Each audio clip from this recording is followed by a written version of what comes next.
I was on that last night.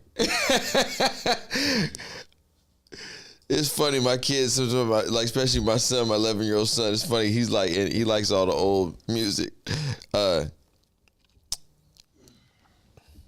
This is, we on now? Yeah. Okay, I'm gonna still do this. Was just talking about James Brown, Little Richard, and how this is randomly intentional. I'm Raine. Timothy on purpose. Yeah, I'm Raine. It's another great morning. It's another great morning. We were just talking before we turned the cameras on, or I was just talking about performances from Little Richard and James Brown. And how they used to, you see the footage, they just be up there sweating. I saw a clip the other day. It was Little Richard. He had his leg up on the piano and he was playing under the piano like this. And he was just, that look on his face like he was on. And they were mesmerized. Oh, I know what it was. It was the beginning of, there's a new documentary on, I think it's on Netflix, and it's the making of Led Zeppelin. And that's the intro clip is Little Richard. I guess Little Richard is what inspired Led Zeppelin. They were watching him and they were like, so I didn't even finish watching it, but that's what they're talking about in the very beginning. They're showing this Little Richard clip and like, man, it was crazy. And they're like, from there we were like, I know what I want to do. Yeah, like they sparked him. The father of like the original father of rock and roll. Little Richard, bro. They don't talk about that. Mm-mm. They don't talk about Little Richard. And now you and I remember, because we're from the generation where he was old school when we were growing up, but he was still in the mix. Relevant. He was very relevant. He was relevant. Mm-hmm. But he was kind of a joke because he was old. He had makeup on. He was like a joke by them. But he wasn't a joke in the beginning. He wasn't a joke to them, to that generation. No.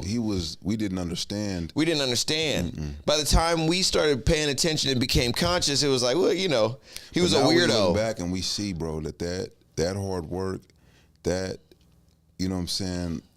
charisma, that personality. And then when you go back and look at his interviews, bro, these dudes were brilliant. Brilliant. Not just brilliant, but they were fighters. Right. Like they were fighting through, blazing a trail that wasn't there. You want to go be a famous rapper, musician, or whatever right now? That's still great. Mm-hmm. But bro, you are on the shoulders of somebody who's on the shoulders of somebody who's on Little Richard's shoulders. Right. And Little Richard's on somebody else's shoulders too, but still. But he literally was, they changed the face of what music looked like. Yes. For everybody. You know what I'm saying? Like they give Elvis what they give Elvis, but it's like, even Elvis, man, he pulled what he pulled from the Little Richards of that day. Sure. It just like a lot of stuff was packaged, to benefit that culture. Of course. There was a lot of influence happening back then. There's a window on that. Does that matter? Does that pop up on there? Mm. Thanks for letting me know.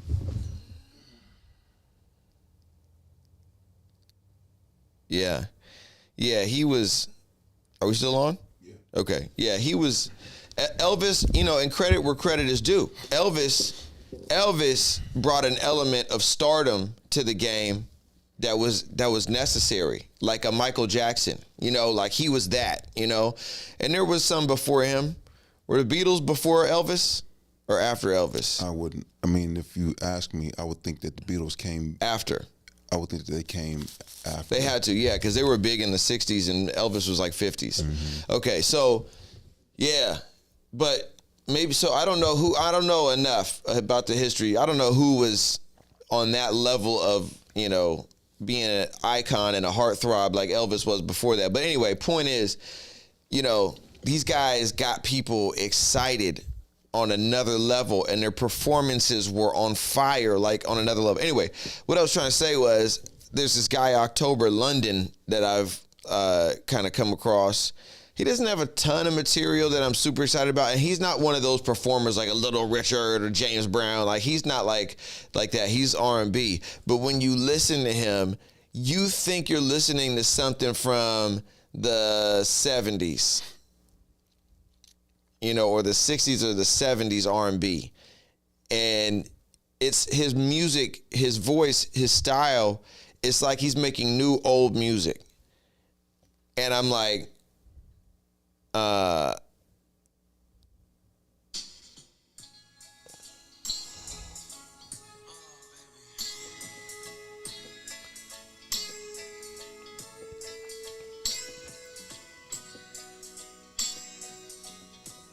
been looking at you all night. Right? Yeah.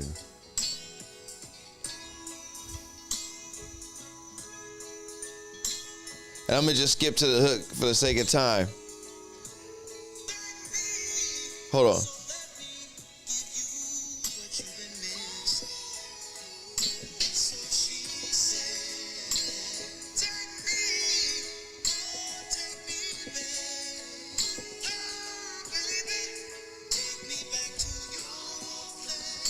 If that's not Marvin Gaye's son, I don't know. I know.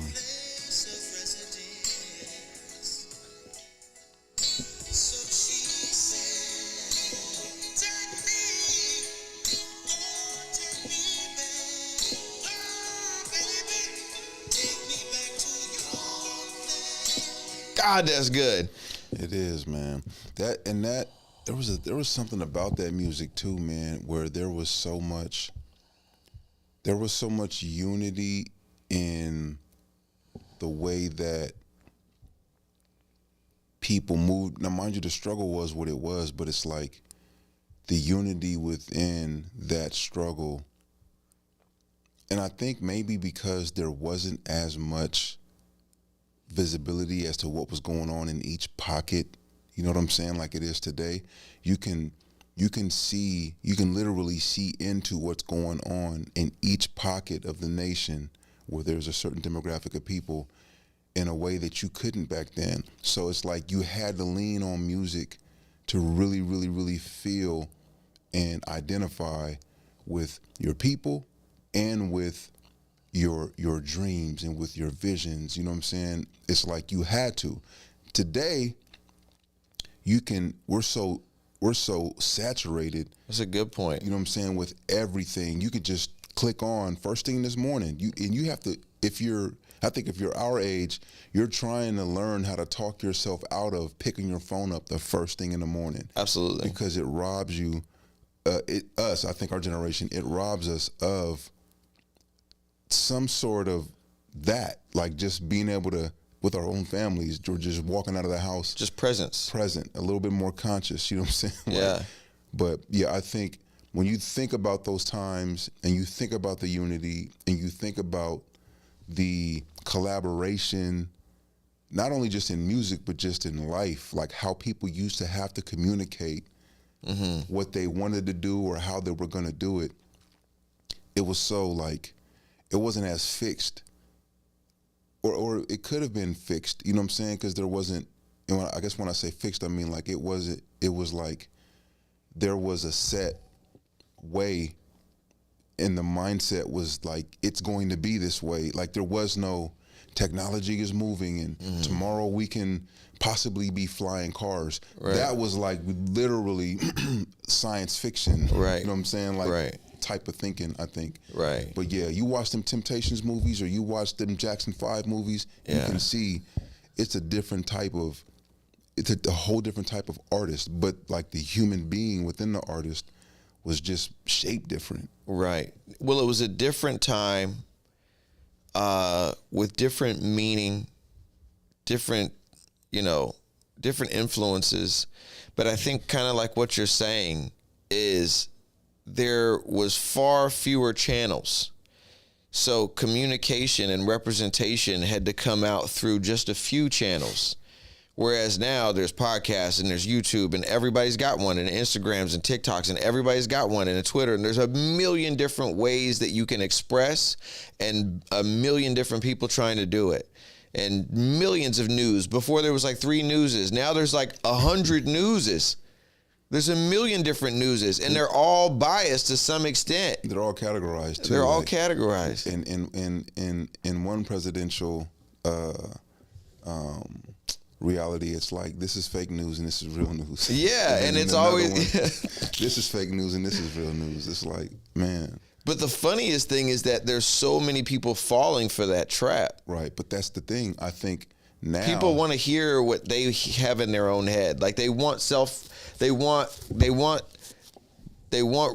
whatever the word is, like they have confirmation bias. Like they already believe something and you say it and they're like, yes, I knew it. Like they just want to hear what they already have in their head. They just want confirmation. And where we used to lean on music back then for, I think, that, like that endorphin, all of that stuff that we used to get from having to just sit by the radio and wait for a song to be played, or, you know, sit by a black and white TV and wait for a show to go, you know what I'm saying? Or you know there's a tour happening.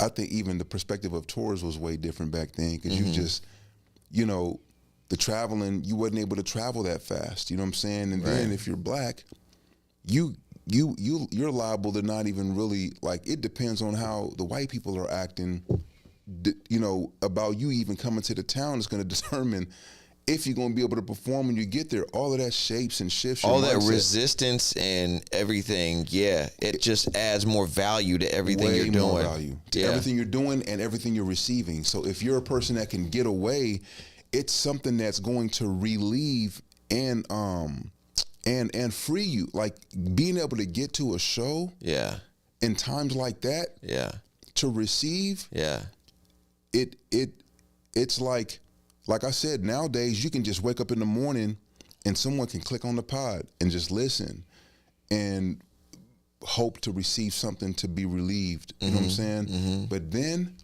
there was none of that, bro. None of that. It's like, and then in one moment from after being, you know, being able to release and through receiving, if you're going back from a show, you know, it's like you might have had some adversity, you know what I'm saying? Like on both ends, the performer and the receiver. You hear a lot of talking. It was interesting, man. I'm gonna find this clip, but there was a guy who played baseball, and it was back in them days where we, like black people, just started to be accepted into, you know what I'm saying, like the white leagues. And so they was giving this dude his flowers, so to speak, on the network. And he was like, it was interesting. He humbled all of them. He was like, and I think it's necessary, because sometimes someone can thank you in a way that's these days seems so scripted and empty, and he just made them really appreciate what they were thanking him for. And he took them all the way back to those days where he would hear himself called this word. He would see people rally to make sure that he didn't come in there and eat. He was the only black player on the team. So it was like you see all these individuals on his team have to make these decisions within their minds to go against their people, to make sure that, not that he couldn't eat because they wasn't having that, but that they knew that they stood with him. It was just interesting. But I say that to say, when you know you're going through the most adverse circumstances, to follow through with what you feel like you're called or you've been like lined up to do, right? Man, it brings, to your point, so much value, and it brings the best out of you. It does. It's the whole I'm glad that's where you went, because in my mind, as we started talking, I was like, you know what? That's what we're really talking about. Is that when you have to face that level of adversity, you have no choice but to either be great or die. There's no kind of doing it. And I think today there's such little adversity in anything that you want to do that you don't have to choose greatness. You can choose mediocrity and still do it. And that's the shame of the whole situation. What I've been going through in my new business that I'm starting and financial situation, and like, okay, I got to make this thing work out, it has forced me to greatness. It has forced me to have to dig deep and fix something. And I can't just say, well, it was hard and I don't feel like fixing it, so I'm gonna walk away. No choice. I have to. It's either I'm going to make this work or I got to go get a job. And I haven't had a job in 10 years. I don't want to go get a job. I don't want to work for anybody else ever. I got to figure this out. I have to. I have been forced to greatness. And it worked. I got a lot of new business this week. Glory to God. Mm-hmm. But you saw me in here, bro. I was doing things that were uncomfortable, doing things I didn't want to do. You know what I mean? Doing things I haven't done in years, picking up the phone, cold calling people, getting hung up on. I didn't think that's where I'd be right now, is calling people, getting hung on. I'm happy to do it for my own business. I'm happy to do it. But I'm saying is, it's not about me. I believe that a lot of those, we look at what's going on now in music and culture and movies. Why do the movies suck? And all these classics came out in the 80s and the 90s and the 2000s. Why do movies suck now? Well, they're a lot easier to make. Why does music suck now? It's a lot easier to make.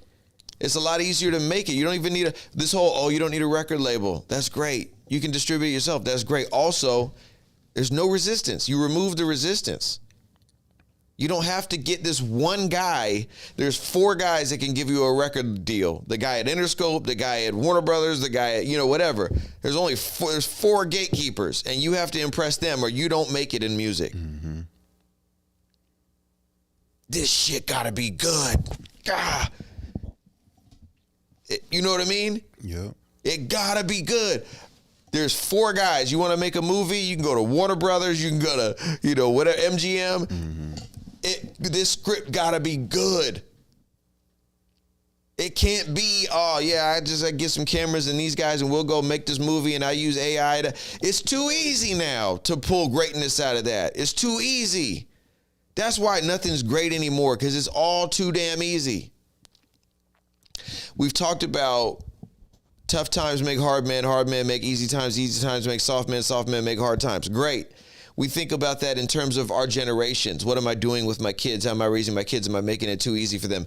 How about generationally as a human race? Right. Hard times, tough times made hard men made easy times.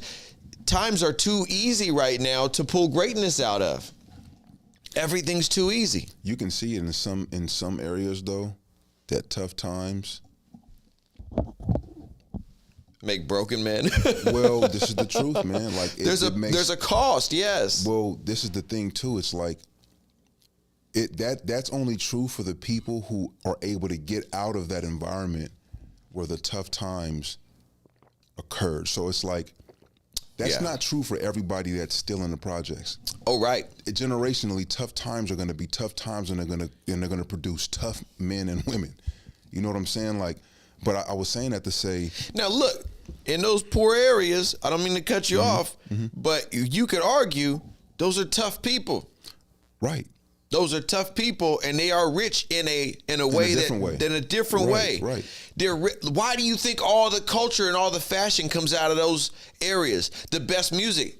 You're just talking about money. Mm-hmm. Maybe they don't have money, but do they have the best jokes? Right. Do they have the most style? Mm-mm. Do they have the best food? Mm-mm. No. But that's what I'm saying. No. I'm saying they do. Yeah. Bro, they got the best of everything except for money. Right. But I'm not. And when I'm saying, that's what I'm saying. The individuals who take their experience and don't want anybody coming after them to experience that. Yeah. The focus in a lot of cases for the individuals, whether it's the offspring or the family that they lead out of those situations, now all they have to focus on is money. Right. And then what they begin to produce, not in all cases, but in some cases, you see it. You see it in the movies. Mm-hmm. You know what I'm saying? That's why I think the Tyler Perrys of the world, some people, they look at what he produces and they don't get it. They can't understand it. They're just like, oh, it's this and it's that. But it's like when you see, heard someone sharing about what he, offered them of an opportunity she's never, in all of the movies she's ever had an opportunity to do, she's never had treatment like she's been treated going to the Tyler Perry studios, you know what I'm saying? Mm-hmm. And it was, the way she explained it was amazing for somebody who for somebody who's in a tough spot right now that has the vision to be a movie producer or a writer or a director, and you are trying to see and you're studying the movie and the film game 20, 30 years ago versus now, you're going to aim for a situation with a Tyler Perry because you can see that leaving this hard situation in this place, I'm going where there's a multitude of people who were in this situation and they're here and they're creating and they're making an opportunity for people to grow and significantly financially as well. But then you have those other people who I think they believe they're blazing a trail out of these hard times and they want never to return, and you're now creating wealth for yourself, you know what I'm saying? Or you're creating a lane to lead your offspring into wealth or have generational wealth.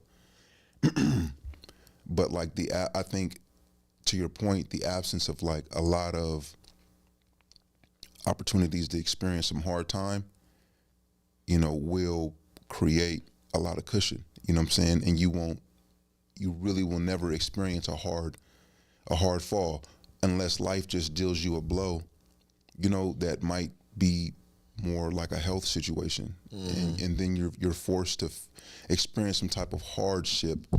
But I think the point I was trying to make earlier was that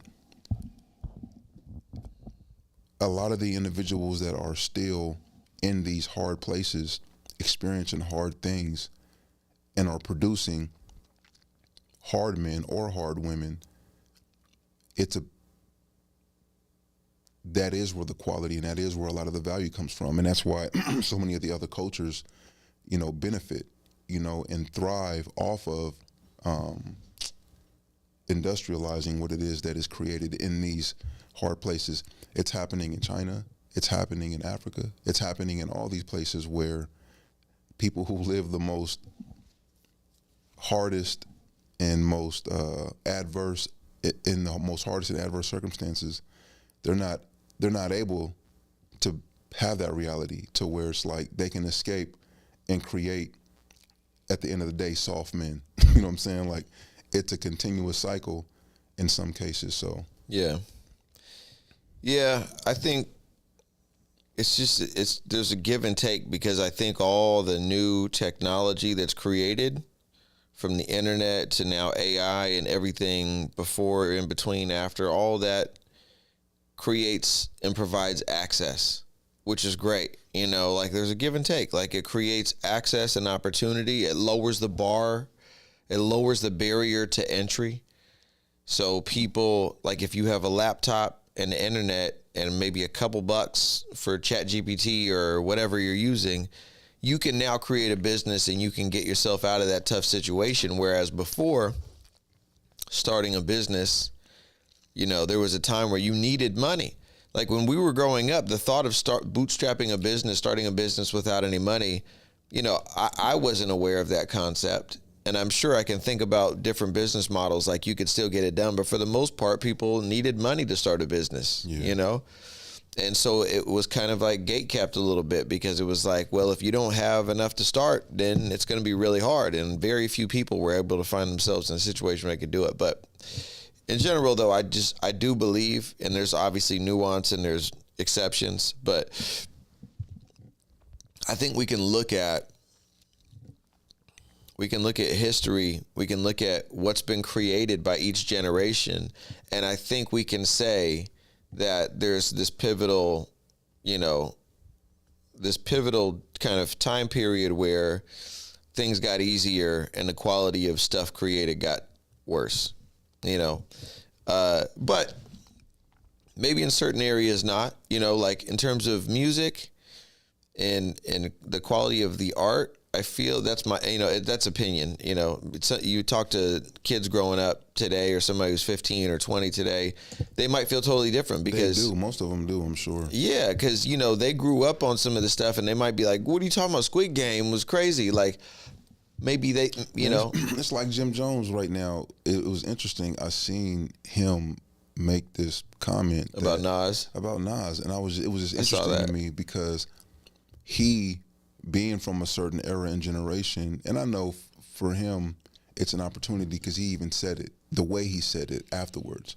He was like, man, Nas should thank me because He's just taking a page out of Soulja Boy's book. He's trying to say something crazy so people see, look, I saw it, you saw it, that's why he said it. Exactly. Nobody's paying attention to Jim Jones. But it's like, well, New York is, because New York is, it's always been radio with New York. I mean, there's certain realities in LA and in certain parts of San Diego too, but New York is a big, it's like, I never really realized how big, like the DJ, and now I'm older, so I see, like the DJ and the radio. There, yeah.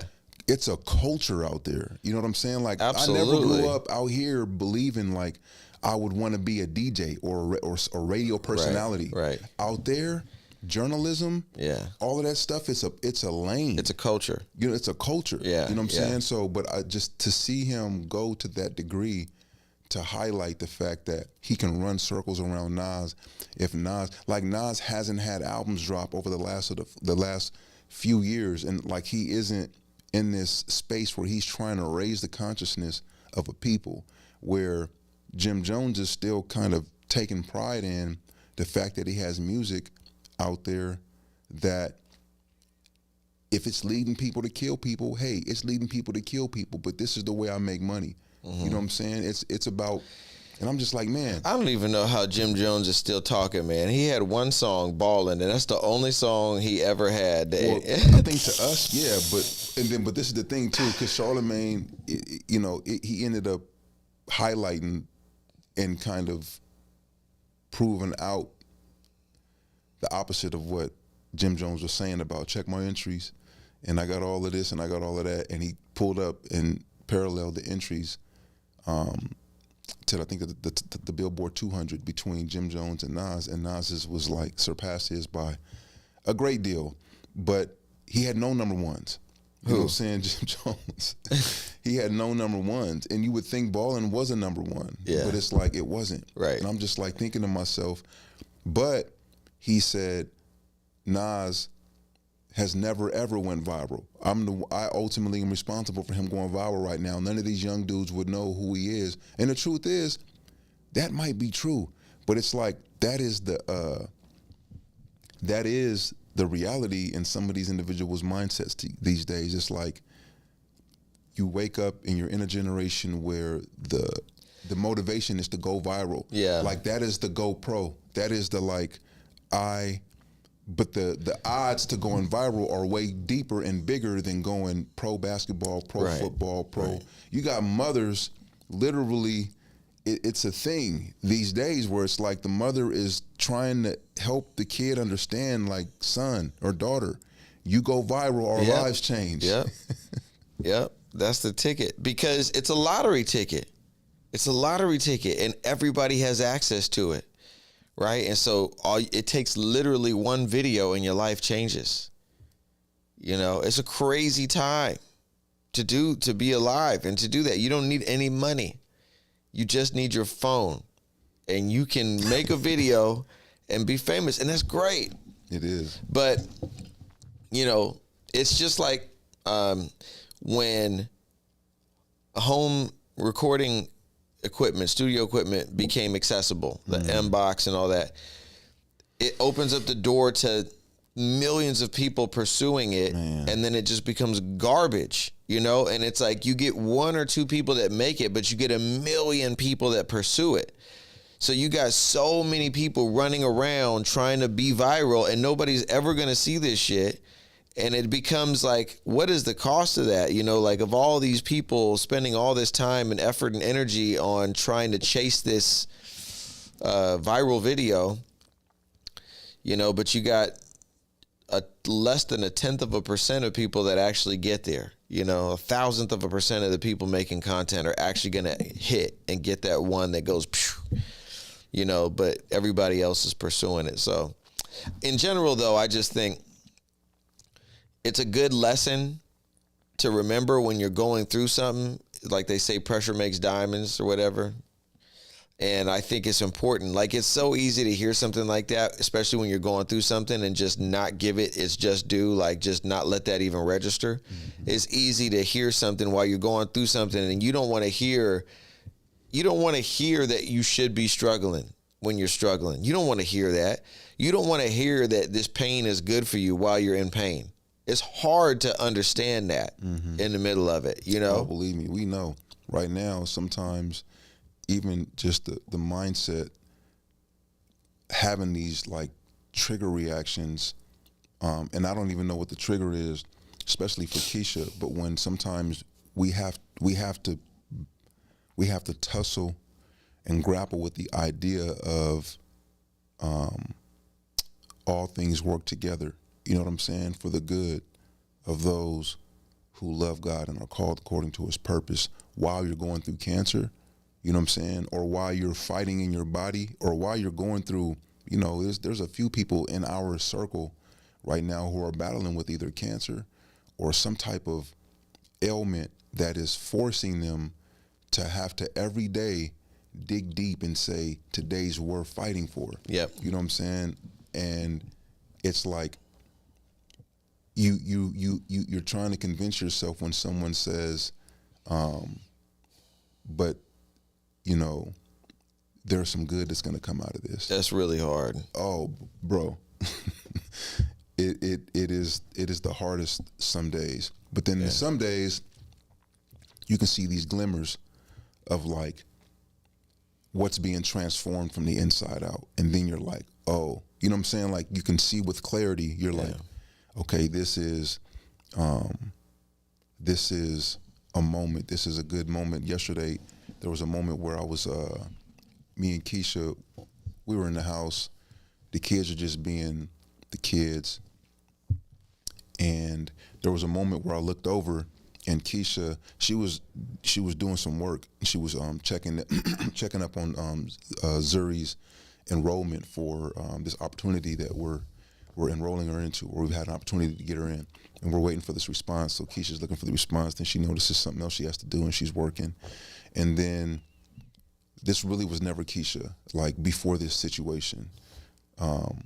She did it inwardly, and I think she did it a lot of the times when no one was around. But yeah, I looked over, and she literally she had her hands up, and she was just like, and then it's like as if she didn't want to be distracted, she closed her computer, and then she just sat into that and was just like, bam, she was just there. And then, yeah, I just grabbed the little one and Zuri and just went into the TV room and kind of situated ourselves in a way to where she could have that moment. But that, for us, that is very outwardly expressive of the good that's taking place. You know what I'm saying? Like a transformation taking place on the inside. In the middle of the chaos, whatever's going on in her body, whatever pain she might be feeling, before it used to trigger fear for her. You know what I'm saying? But now she kind of like, she has found her place of peace to rest in that. You know what I'm saying? I'm just like, man.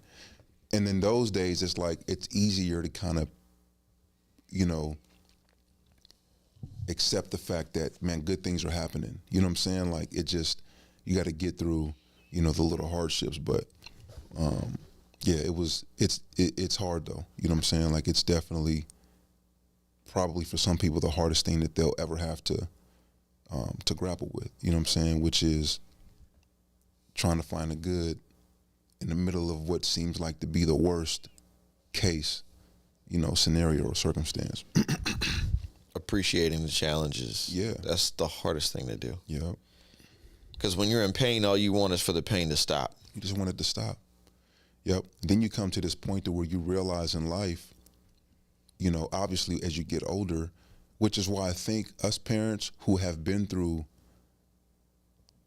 like pain that we can track, like we know we went through something, and as a result of that, we grew, or like the tension was necessary. Trying to explain that. So tell me if I handled this right? Uh-oh.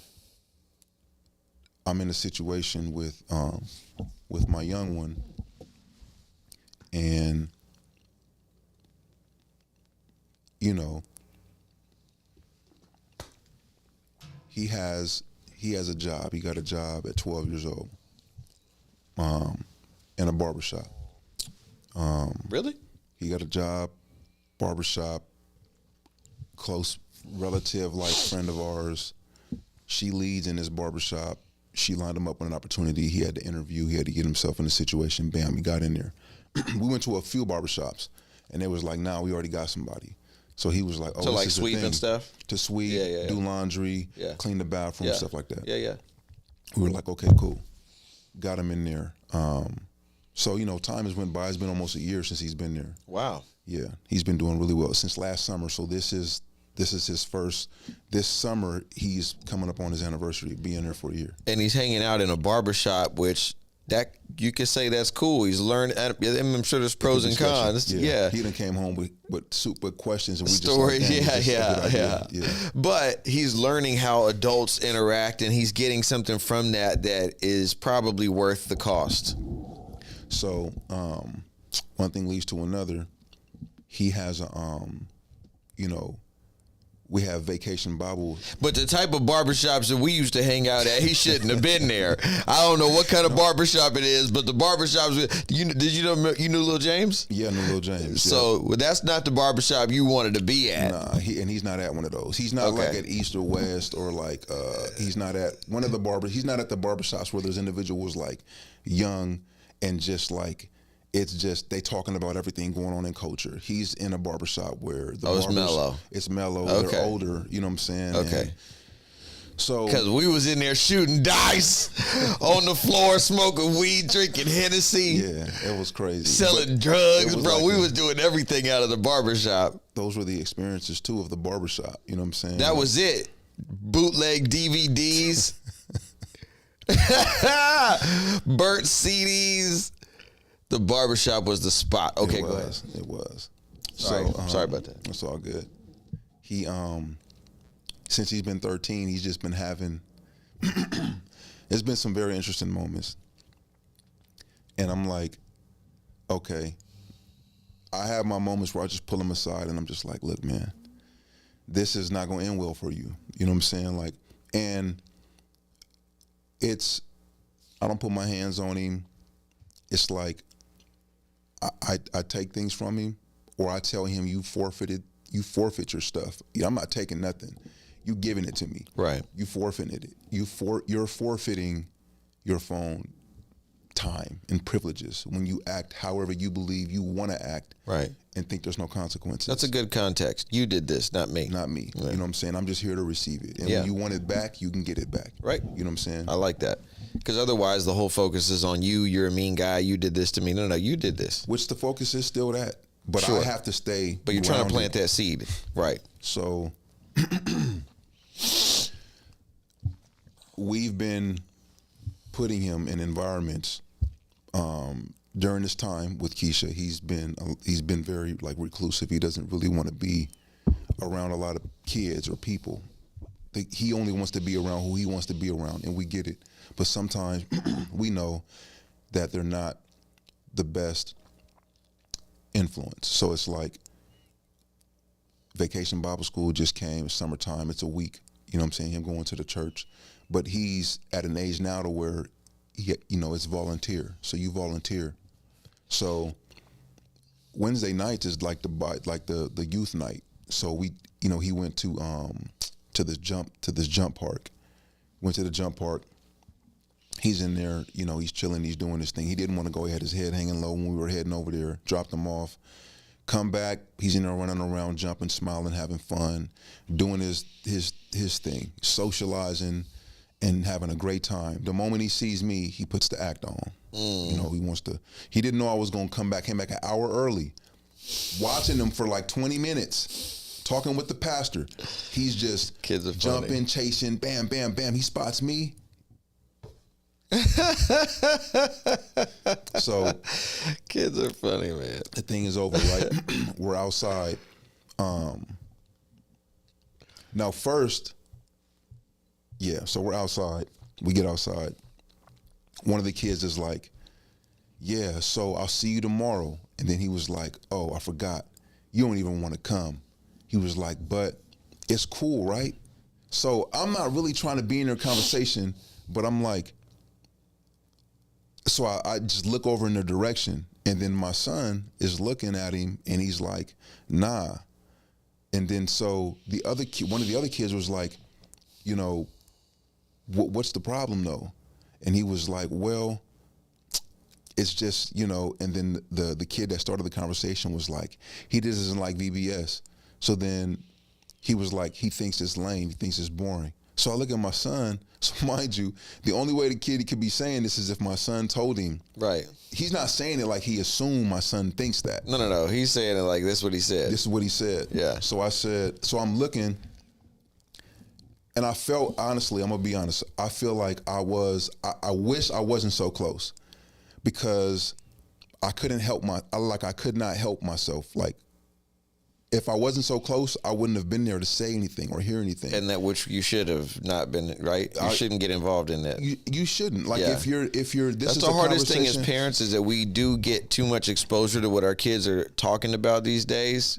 Our parents, you know. But the thing was, I was ready to, he asked me like moments ago, are you ready to go? So I'm like, I'm ready to go, but he got caught up in a moment. Right. And so I'm standing there and I'm letting him have his moment, and I just happened to hear.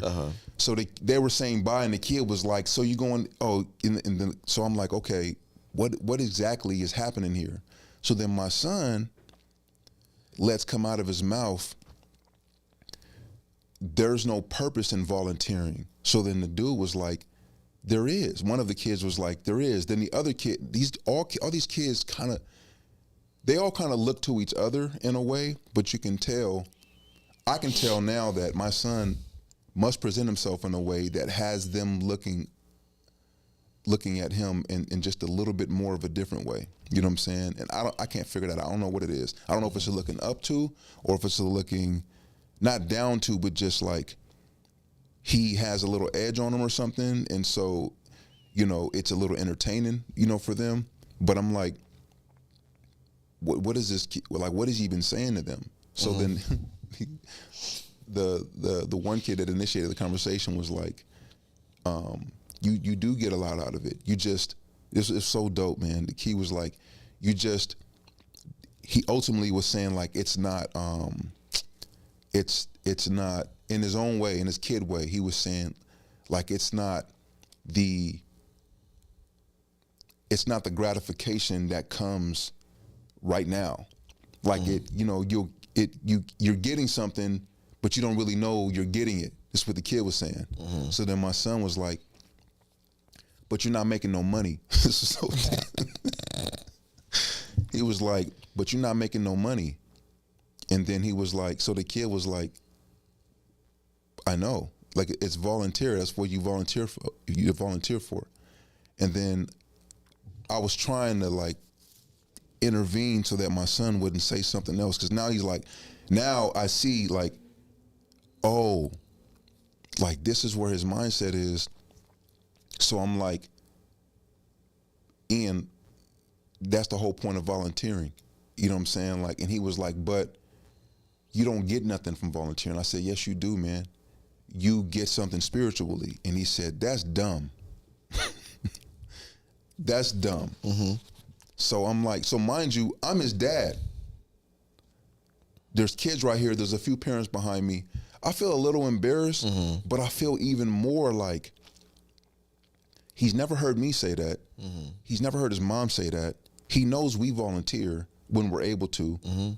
But there's this thing, there's like this, there's something else that's coming out, that comes out in other ways, that's coming out now, to where he wants to, so he's like, he goes in on, you know what I'm saying? Like, you got to be making money and something money, and this, that, and the third money. He had to back up his point. He's probably also feeling like a little backed into a corner. But he was, because the kids are questioning him and you're questioning him. He's probably feeling a little defensive. Nah, you know what I'm saying? I mean, I think I can't say no. I was gonna say, how can you say that for him? Well, I'm just saying I can't speak for him, but it's Yeah. just like it's just like what I'm saying is like you're saying you could I'm saying this. You could be saying something else too, though. like you're saying, he could have been backed in a corner. At the same time, he could have just been being like very pessimistic and having an attitude. That's what we have been dealing with on the regular. So I'm seeing that. I'm not seeing the backed in the corner son of mine. You know what I'm saying? I'm seeing the son of mine that wants to make a point and wants his friends to know that he stands on this, even though his dad's right here. You know what I'm saying? It's a point that he's made, and he's standing on it, even though my dad's not going to change my mind, guys. Like, I'm still going to, and then I'm going to say he's being hard-headed. Then I'm going to say it's dumb. You know what I'm saying? Like, in front of my dad, watch what happens. At least this is what my dad brain and my dad. That's how you're taking it. Yeah. So I look at him and I'm just staring at him. So the kids, I think they can see like a dad glance because they're just like, oh, okay, you fucked up. So, and then I think he realized like, dang. So he looked at me and said, "Can we go now?" So I'm like, "Come on." So we get to the car. We're standing there. Mind you, something else happened too before we got there, but I'm looking at him, I'm like, look, man. And there have been other things that have happened, but this was like the straw that broke. So I'm like, you gotta,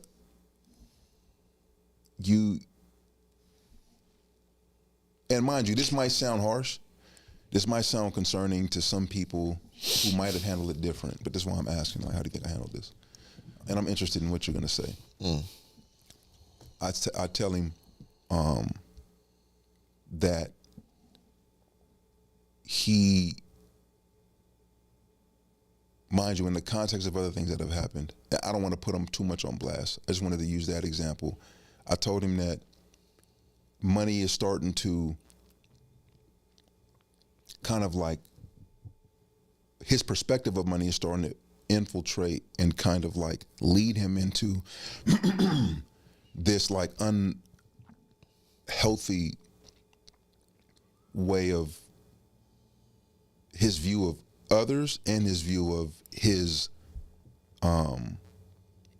responsibility around people with his words and just with who he is, you know what I'm saying? And so he was just looking at me more so like, cause I'm doing this right next to the car. We haven't gotten in the car.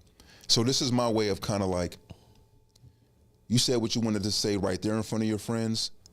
I didn't get at you right there in the middle of them, but we're going to stand here, and we're going to talk before we get in the car. They're all leaving. They're walking past. They're waving at him. He's like,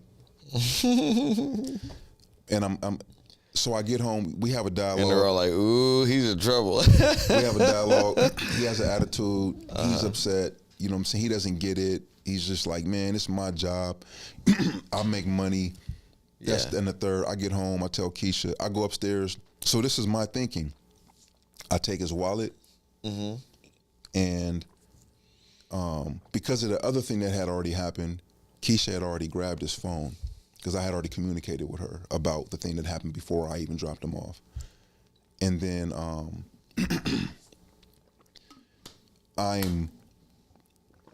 I'm in this position to where I'm like, okay, all I'm gonna do is I'm gonna take the money that he's earned. At first, I was overboard. I'm like, I'm gonna have him rip it up. I'm gonna have him rip the money so he can feel the pain of ripping the money that he earned. But I'm like, this is why I'm glad I have rational. I've had these trainings and like moving in like this rational perspective and not off of emotional perspective. So I just said, okay, I'm gonna hold on to the funds. We're gonna talk about it tomorrow. Then we're gonna talk about it the next day. And I'm just, as his conversation and his perspective gradually shifts to the idea of me holding his money that he's earned, but then also me trying to bring points out to him on how, because a lot of us as parents, we believe that we have to or we're forced to do the things that we do for our children. Right. When I believe every day we actually volunteer to do it. You know what I'm saying? Like, because we know that there's another side of this whole having a child thing, and it's very unhealthy and it's very, neglectful, and it's very disturbing that people give their children away. With all due respect to the people who just can't burden the responsibility, but we know that people do other things Right. with the responsibility of having children. But people who are responsible, in a sense, volunteer every day to do everything, clean up after our children, feed our children, and get them to a point to where they can do that for themselves. They can every day wake up and volunteer to take care of themselves. Just like when you partner with a woman, or you partner with a man, or you partner with your significant other, that person, once you move in with them, or you be in a relationship, they take. So these are points that are too deep to kind of stretch to him, but because we are who we are, I'm like, these are the things that we're going to conversate with him over the course of the next few days. Volunteering is no different in a lot of cases than working for your money. It is, you're making money, but you have to get yourself up. We have to take you to work. You know what I'm saying? Like, and we have to pick you up from work. You know, we could put you in a position to where you do public transportation, or you ride your bike, because the job it's about 4 miles from the house. However, we volunteer so that it's more convenient for you, you know, and you're not paying us nothing. You know what I'm saying? Like, you even have a hard time volunteering to do stuff around the house. Right. You know, while we have his money, or while I have his money, because Keisha's in opposition to this. She's just like, I think this is just too extreme. Like, he earned the money. Yeah. And I'm like, Keisha, this is where I think the difference between perspectives when it comes to me being, you know, the man and you being the woman, with all due respect to you, I know you don't want him to feel what you're seeing him feel. Sure. However, it's going to cause a growth. Yeah. This pain that he's expressing, it's really not even. Was he upset? He was, yeah. He was like, where'd my wallet go? Why'd you take my wallet?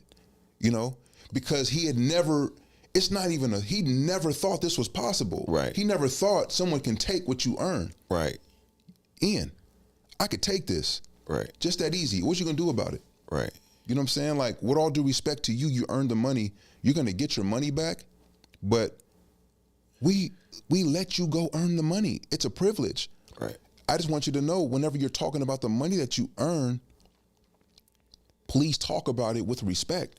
You know what I'm saying? These kids were talking about volunteering their time and spending their time with a certain respect to what they're doing, and you chose to, in front of their parents and in front of them, pretty much demean them. They know they're growing spiritually, and they have an opportunity to grow by giving. You know what I'm saying? And you pretty much told these kids in front of your parent that it's dumb to think that you're going to grow from giving your time and not getting nothing in return. Right. You know what I'm saying? So I think, go ahead. No, that's pretty much the sum of it. You know what I'm saying? And to this day, because this happened 2 days ago, I have his wallet. Oh, damn. It's in my backpack right here. Yeah. So where we going for lunch on Ian? He got a whole like 250s in there. I said, look at this dude, man. He got balling. Yeah. He got his little issue, man. I can see why he's upset. He's like, man, that's a lot of money. Give me my money back. But this is what I love about Ian, man. He asked me about his wallet one time. And this is the thing. All yesterday, Keisha was like, we need to give him his wallet back. Babe, we need to think Moms do not like to see their sons in pain. We need to think of new ways to discipline our children. I said, Keisha, I love you to death, man. But how come every time it's me dealing with this dude's situation, there has to be some big, like, court situation? That's just moms, bro. I know. That's I'm just learning that. And not only is it moms, very specifically is moms with their sons, because I bet she don't do none of that with your daughters. No, that's what I'm saying. It's a very animal, instinctive thing. Mothers and sons, they will go to war over that boy. But for some reason with the girls, no sympathy. But with the sons, and they will love him to death. They will spoil that boy rotten. That's why if you don't have a man in the house with a boy that you're raising, the balance can be off. There are some women who have the ability to do both. Maybe because they have to if they don't have the dad there, or maybe that's just the way they're wired, where they're a little bit, whatever. But bro, Most of the time, mothers will want to spoil their sons to death. Every single thing they do, they'll find a reason why it's not their fault or somebody else's fault. It's okay. They will excuse away everything they do and soften every blow for their sons. It's not even their fault. It's the way they're wired. It's a natural thing because they all do it. It's not a learned thing. It's a natural thing. That's what interested me about this is like somehow the problem, you know, I'm not saying that Keisha said I was the problem, but somehow her communicating it all somehow it's like the focus was on me now. It became you. I'm like, babe. That's what they're wired to do. It's not. Get the heat off my son. Put it on you. Stay away from my son. That's Mother Bear right there. He said these things. And I'm like, do you understand we're raising somebody's husband? We're raising somebody's father one day. No, she doesn't because she doesn't know what it took to become a man. So that's what I told her. I said, with all due respect to you, I appreciate the fact that you are going to bat for him and you love him so much so that you don't want him to experience no pain. But this is why at 13, even before then, in our ancestral days, the women used to give the young one over to the men for the most part, and all of that responsibility. Yep. That's the natural order. He needs to experience these lessons because the world is going to teach him in a different way. He can't expect to always say everything. I said, think about it, Keisha. And I use this. I said I'm going to use this respectfully. You and I both are battling with this right now. She said you earned it. He earned that money. I said he did. I said we, in our own right, while you're going through what you're going through, believe that you don't deserve this, what you're going through. Something's trying to take your life away. Right. You've earned every day to get to where you at. You had to fight through all of the hell that you had to fight through in other relationships or just through life, going through school, getting to where you're at right now today. But something is literally in you trying to take away everything that you've stepped to own. We have a constant reminder every day, babe, that anything can be taken from us. He needs to know, especially when he's talking to us about what we've given him the privilege to steward. He has to steward it well, or it's going to be taken from him. I'm just taking it with the plans of giving it back. The world and life tends to take in ways you don't get it back. You don't get time back. You don't get experiences back. You lose. And I just want him to, if anything is ever, I just want him to appreciate it, Keisha. It took all day. So finally we pick him up. Mm-hmm. She goes and gets him from Vacation Bible School. He gets in the car. We're talking. He's asking these random questions about things that he's learning or he heard other adults talking about. So then he's like, in the middle of me communicating to Keisha about something, he's like, why'd you take my wallet? So it was like, the tone frustrated me, but I was like, I'm not even gonna make it about the tone right now. You know what I'm saying? I explained it to him. The thing I love about Ian, and it started way back when he was 7, when I started taking away a lot of the time that he used to have with the video game, or a lot of the time he used to have with his mom's phone. Mm-hmm. He asked that one time. I gave him an explanation. He asked me one more question. And I think the question was more along the lines of like, what is this? Like, what are you trying to prove? You know what I'm saying? Like, and there were great questions because in his little mind of a growing young man, that's how we operate. Competition, proving oneself. So while he's trying to prove to me and prove to his friends and this whole thing, I get to show him. I'm more trying to reveal something to you more so than I am trying to prove something to you. You know what I'm saying? About your parents, about what you have the capacity and the opportunity to earn in money, and just about like reality. And you're gonna feel uncomfortable because ain't no telling when you're gonna get your money back, man. I'm just gonna be honest with you. I'm not about to give you no day. I'm not about to tell you when, and you're gonna feel it, but by the time you get your money back, you're probably not gonna care about it. You know what I'm saying? Like, because that's just how Ian is. He'll care, but he's not going to express the care in such a way to where he's losing time and sleep and feeling and emotion over it. And so by the end of the night, he never asked me about that money for the rest of the night. And it was a beautiful thing to see. You know what I'm saying? Like, and so, yeah, you know what I'm saying? I'm not sure if that was extreme or not, but I feel like at the end of the day, oh, this was the thing. So my bad. This is the thing I told Keisha. And I'm reconsidering it now because I've had some time to think on it. I have up until tomorrow to make my mind up and be concrete. But I told her he's not going back to the barbershop. She was like, why? Yeah, she was like, why? I said, because he's going to the barbershop with a perspective about money that does not allow him to appreciate the opportunity. When he first started going a year ago, he appreciated it. You know what I'm saying? He would talk about it. He was buying his sister's stuff. He was just like putting his money up. But now, as you can see, just like all of us as human beings, bro, we become, if we're not careful or we don't have the right mentorship, we become irresponsible, bro, with the things that once mattered to us the most. And I seen that. He didn't even think about the money that he earned, that he got through the privileged path.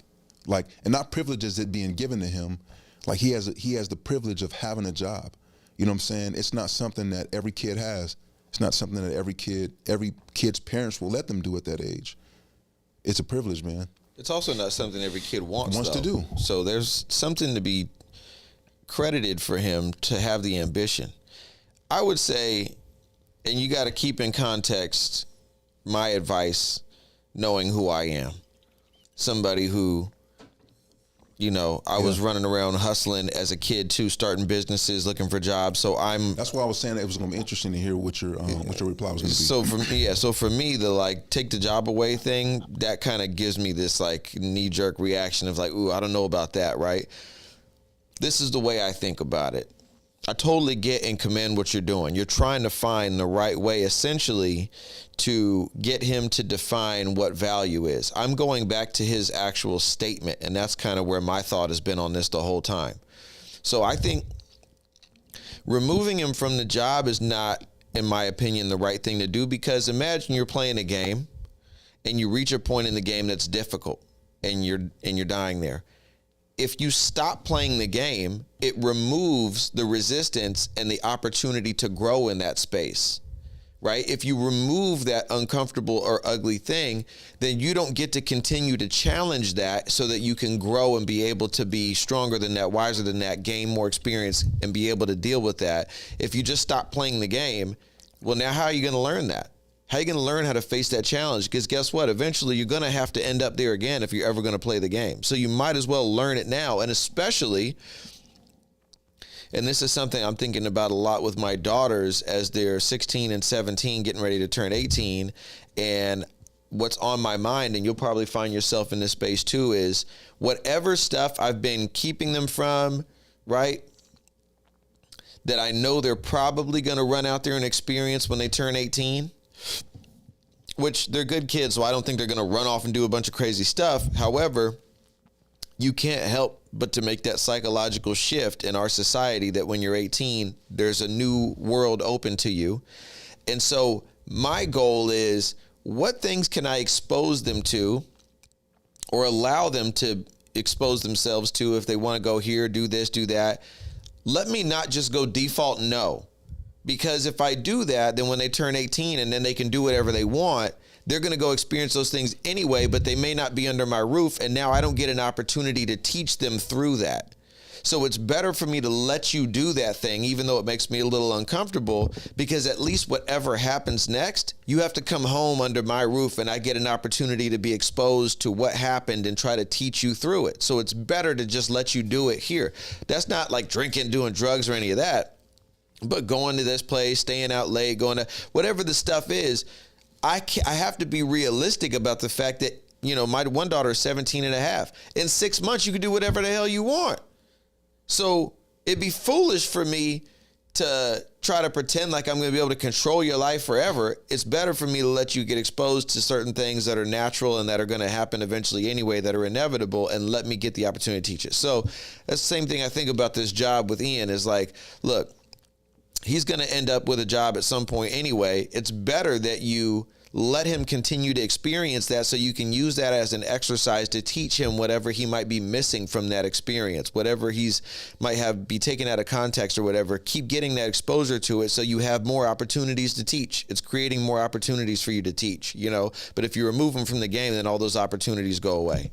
So that's what I think. But when I go back to what he said about how like there's no point, what did he say? There's no point. He was just saying ultimately that if you're giving if you're spending your time helping people and you're not being rewarded for it, there's no value in that. Okay, value, right? That's what I thought. That word value was spoken. Okay, so that is really all I see. Now I get your response or your approach of like taking the money to try to maybe like reassign value, right? Or try to get him to detach from the money, right? But I think the more important thing to do is what I would take from what he said is that he's defining value wrong. He didn't say value. What did he say? We said value. He said that, because mind you, the context was he's volunteering at church. Right, I get it. And the kids were sharing with him that he is getting something from it. And he was like, what am I getting from it? And they said, what you're getting, you may not feel it or see it now, but you're ultimately growing. And he was like, how? And I said, Ian, you're growing spiritually. By giving of yourself the way that you are and helping people, you may not be receiving nothing tangible, but you're growing spiritually. And he was like, that's dumb. So then, he was like, if you're not making money for exchange for your time and your efforts, then what are you doing? Okay. You know what I'm saying? So so I highlighted to him that what he was doing was valuing money. He was valuing the exchange of money for his time, which is not a bad thing, but it's just how and it's my son, so I can hear the. It doesn't sound healthy. It doesn't. And then it's like when your son is talking about. I think it was something you were giving me an example about how your son called you, and he was like, "Yeah, you know what I'm saying, I did it." You know what I'm saying? Like I did that. You know what I'm saying? Like, and then he was sharing with you, but you can see like that's not healthy. That's not healthy. The excitement and the pride, right, and the arrogance and like. Right, bro. I usually make money for my time. You know what I'm saying? Like I don't spend my time. You know what I'm saying? Like this. Right. No, I totally can picture it because it sounds like something that one of my sons would say. I get it. I get it. Which also makes me think it's probably natural, but you still have to try to, inject some lessons in situations like that.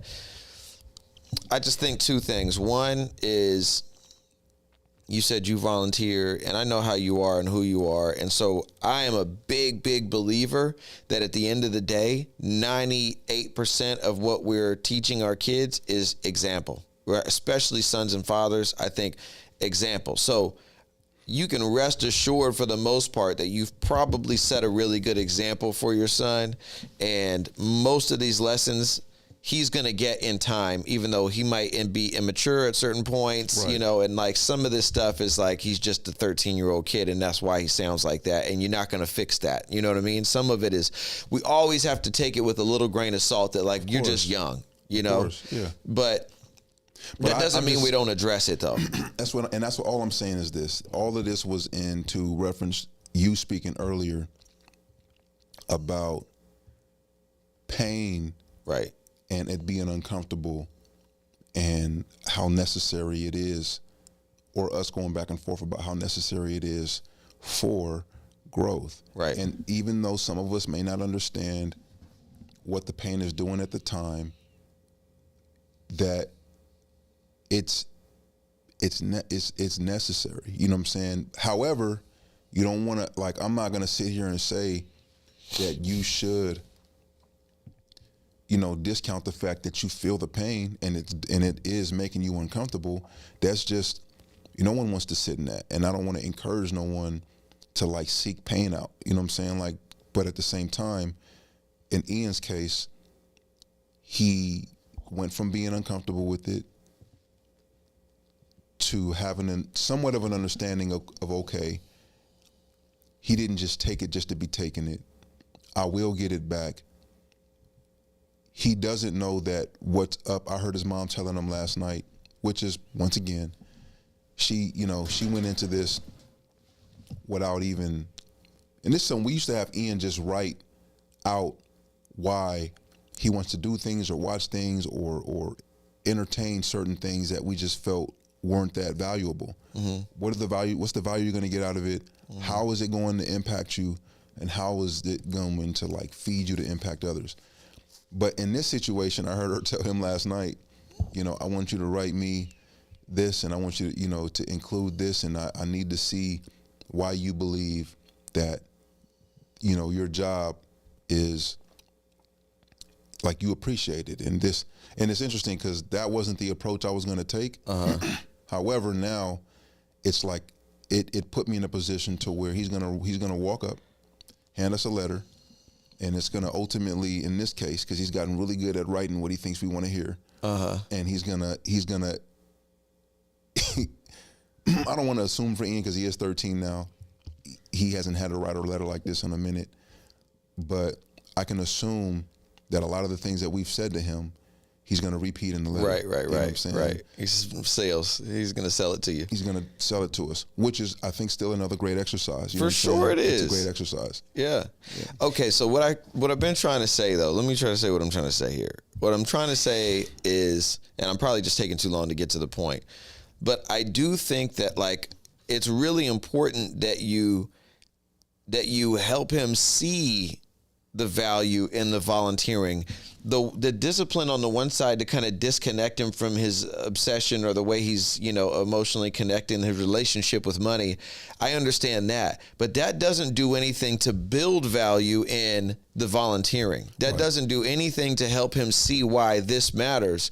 And I think that's the bigger issue, is that does he not, and here's the thing about, parenting, you can't just tell somebody it matters and then it matters to them, especially somebody who's strong-headed like your son. Mm-hmm. You're not going to just tell him what matters.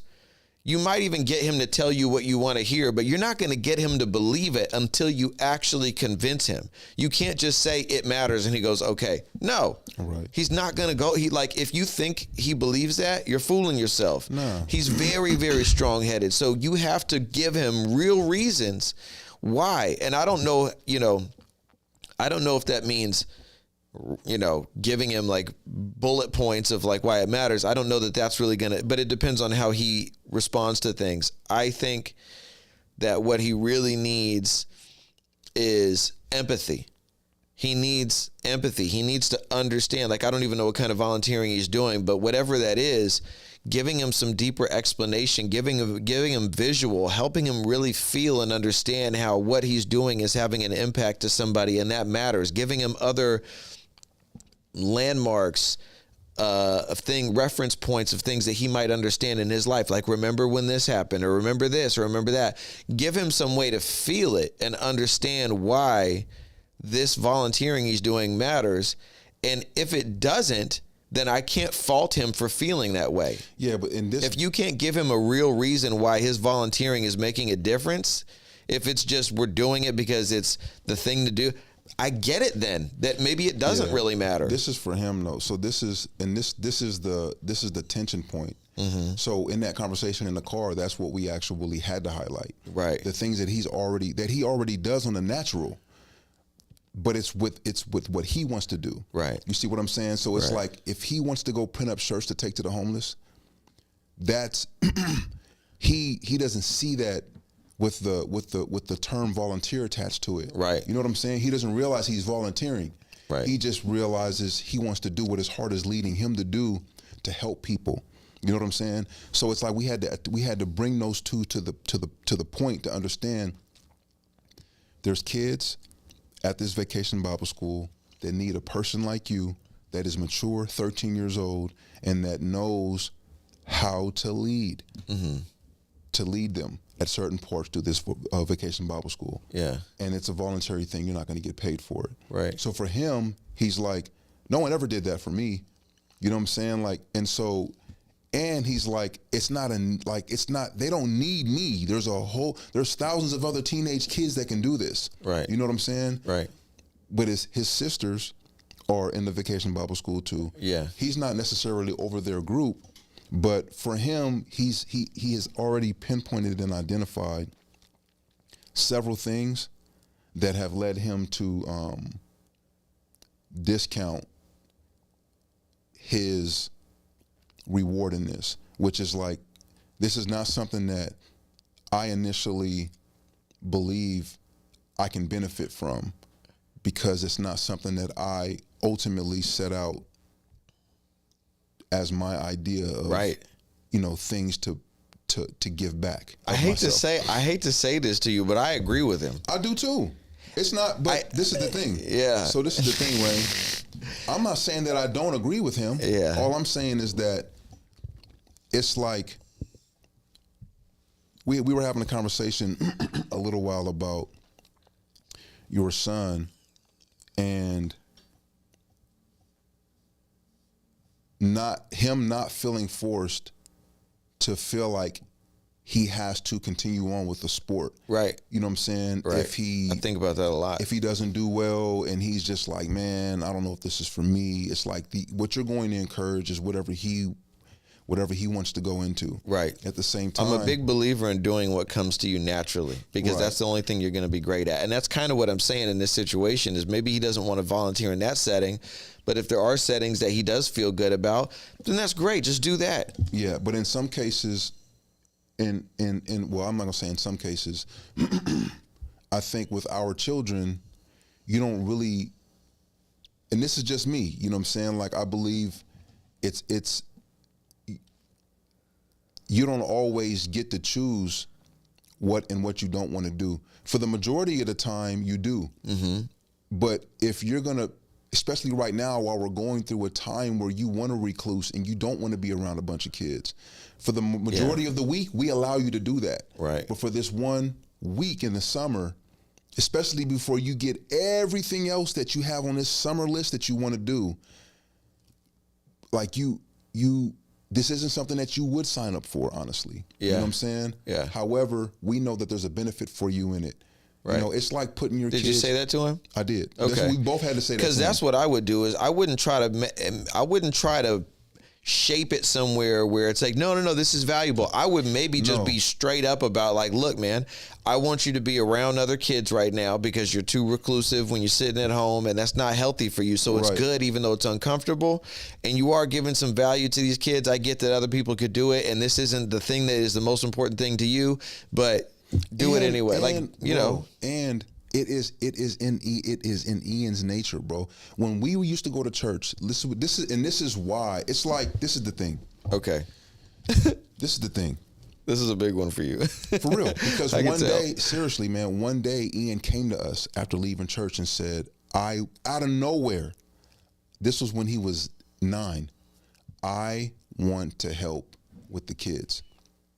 He was like, I want to help with the kids. Like, how can I end up in one of those classrooms and help with the kids? He went through the coursing, went through the graduation stage, and all voluntary. Mm-hmm. No making no money yet. He doesn't even have a taste of making money yet. He might have been getting a little bit of an allowance, but, and then you watch him and you hear the people express how he is with the kids, and how not only is he a leader, but he's a very compassionate and a very empathetic kid. Ian grew up being treated as he is on the spectrum, like versus some kids who may be on the spectrum, but they may be high functioning and not necessarily, it's like, you know, they're not necessarily treated like other kids on the spectrum. Ian got both sides of the treatment, and he just had that heart to like, I don't want no kids to really go through what I am going through or what I went through. So that was his reason. And then he was like, I just want kids to kind of know that they have someone in the room that can help them that's close to their age. That was his mind. This was all his words, because Ian, he's just been able to be expressive like that. He's 13 now, and in more ways than I think he thinks that he calls us old all the time. You guys are old. You guys are older. You're not in my generation. So it's like, but I think he thinks that we also forget a lot of things. Like he thinks, we're not as old as his grandmother or his great grandmother, but it's like, we're not that old to where we're going to forget that this is something that you actually like to do. But it's something that, because we're the ones who thought of it or lined you up with the opportunity, for some reason it seems like the 13-year-old now has to present an opposition at first, like, this isn't my wheelhouse. Like, and it's like, man, did you forget? Like, this is. And so we're gonna line you up to practice in this, because it's you're naturally gifted with people socially. You see it. You get him talking about something, it don't matter who you are. If it's something that he's practiced in his study, he's gonna shoot and fire back off. So that's the thing too, man, is just like lining him up and making sure that we don't allow him to walk himself out of opportunities to grow in areas where we know that I believe he's already naturally inclined to grow. Who knows what God has for him up ahead.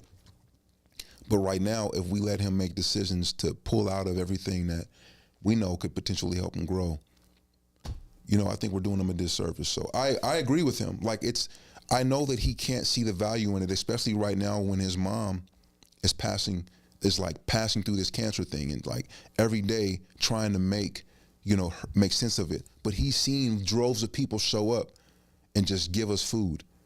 He's seen droves of people come up and pick up his sisters, or ask to pick him up, to take him out. And he's asking, like, why are they doing this? You know what I'm saying? Like, he literally was asking, what do they get out of it?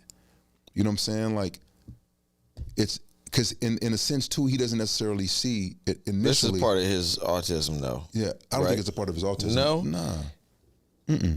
You don't think it is for him to not understand why people would do that? Like, I feel no. I mean, you would have to know autism to know that that's not, because there's different, like, social reciprocity is like what Samira battles with. Ian, he battles with a different. It's not necessarily social reciprocity.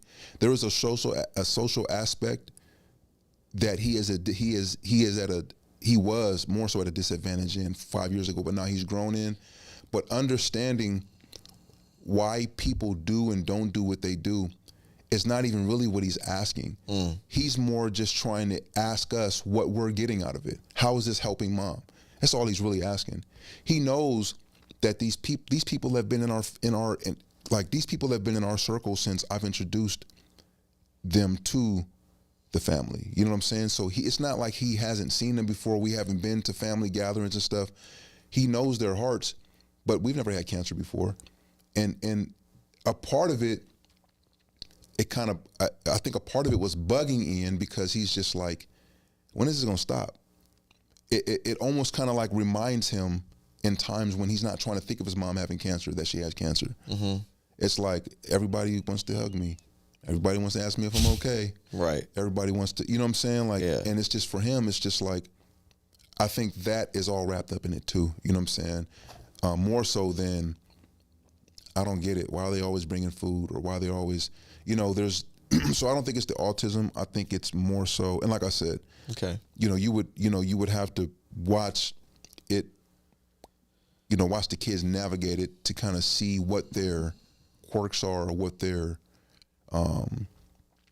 circumstances are, to be able to, I think, speak to that. But as far as from me being Ian's father and seeing what his circular issues are, the ones that always come around no matter what age he is, you know what I'm saying? You just have to help him grow more and more out of it, which for him, it's more of a, if he latches on to something, which is why we're trying to break him with the money thing, because we don't want him to have an infinity for money in a way that he obsesses about it. You know what I'm saying? So much so that he doesn't realize that he could potentially ruin friendships or ruin relationships, because he doesn't filter it right. He doesn't know like how it could affect someone's perspective of him if they realize dang, he values money more than he values people, which is how some other kids could take it. It's not even what he's saying, you know what I'm saying? But his not having a filter sometimes when he's trying to make a point, especially when he's trying to be very matter of fact, it could come off, very, very arrogant. And so he's not being arrogant. He's just expressing confidence in what he believes he sees value in more than one thing. You know what I'm saying? I just think it is our responsibility to correct it. And sometimes I feel after I do certain things that I may not have corrected it that well. You know what I'm saying? Like, I might be overbearing, especially when initially your wife might be challenged by it and she might express it. You know what I'm saying? But yeah, it's a big risk when mom doesn't agree, because you're kind of on an island by yourself, right? Like, if you're wrong, you're like, damn, I had to fight for this and I was wrong. And you might be wrong. So you want to be sure. yeah, It's tough. So do you think you're gonna let him keep his job or no? I'm honestly, I want him to keep his job. I'm hoping that his attitude about what's going on, because he still has attitude. Because I personally don't think taking his job from him is going to help him see more value in volunteering for people. I don't see those two things connecting. I think that's just going to create animosity. So this is the thing. It's him finding value in volunteering. There's another path to that Keisha she's lined up in. The not like him respecting money and respecting opportunity is what this is about. You know what I'm saying? Like, I don't even think he realizes that the money that he now at this point, a year in, it's almost like he's lost he's like, and we don't have these people in our lives these days. I mean, correct me if I'm wrong. It might take a me or a you. It might take a you to tell me, bro, why are you not picking up the phone and calling people to get contracts? You know what I'm saying? For me to appreciate the fact that I have a company that started in prison, that has grown only so much because I have taken my foot off the gas, and I don't really have. And I do love the company, but I've been saturated with all kind of other responsibilities that have pulled me in this. Ian, on the other hand, it's like, I don't want him to not appreciate the fact that these people let him come there and work.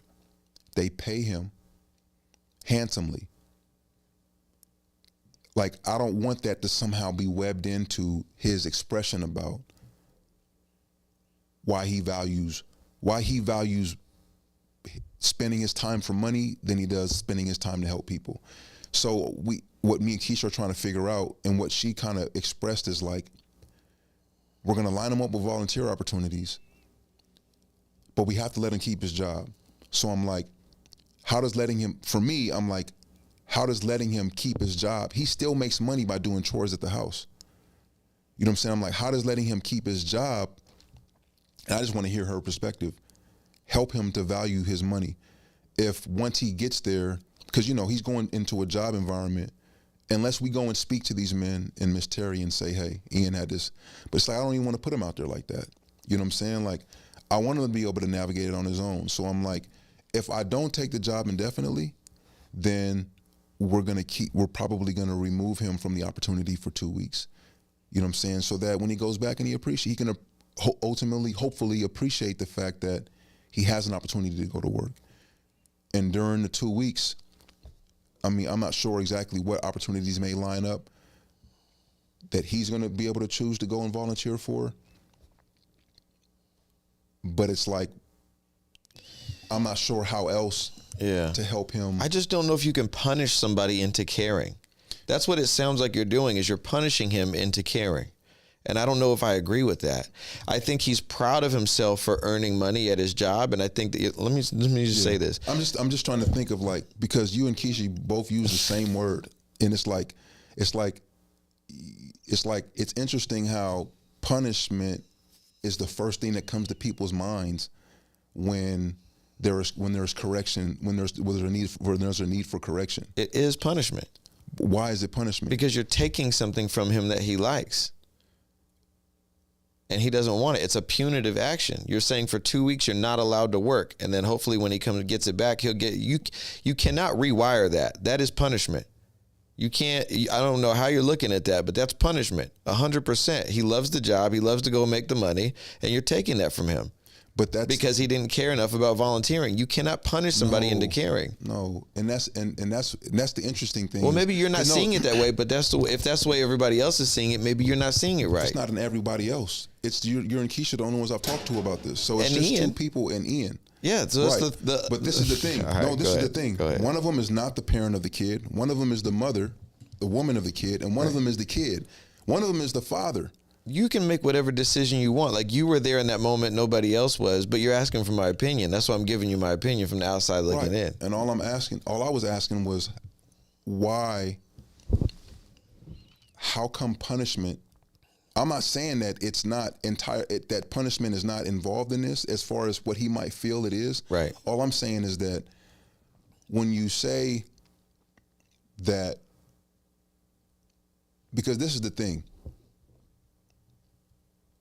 he may look at it as I'm being punished, where it's like I'm looking at it as I'm correcting you. I'm not saying I want to punish you. It's only the people that are impacted or that feel a certain empathy, I believe, that can even bring in punishment and overarch it over everything else. I mean, punishment can be intended to correct. They're not mutually exclusive. This is what I'm saying. Punishment is ultimately something that is going to happen, right? If I correct you and you feel like I'm punishing you, you can easily take the two and either make them equally one, or you can diminish correction and just highlight an overarch punishment to make someone feel like what you're expressing. You just overarch the whole reality of, like, I think, and it's kind of like what Keisha was saying. Why do you want to punish him so bad? And it's just like, why aren't you saying, why do you want to correct him? Because if you say, why do you want to correct him?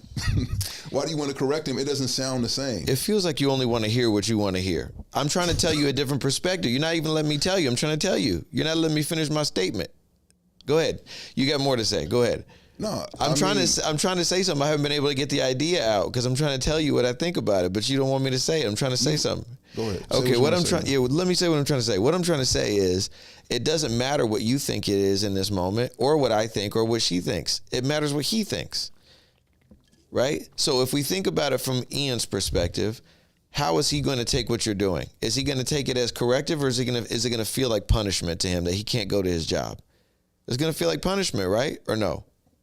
Of course it's going to feel like punishment. Okay, so it's going to feel like punishment.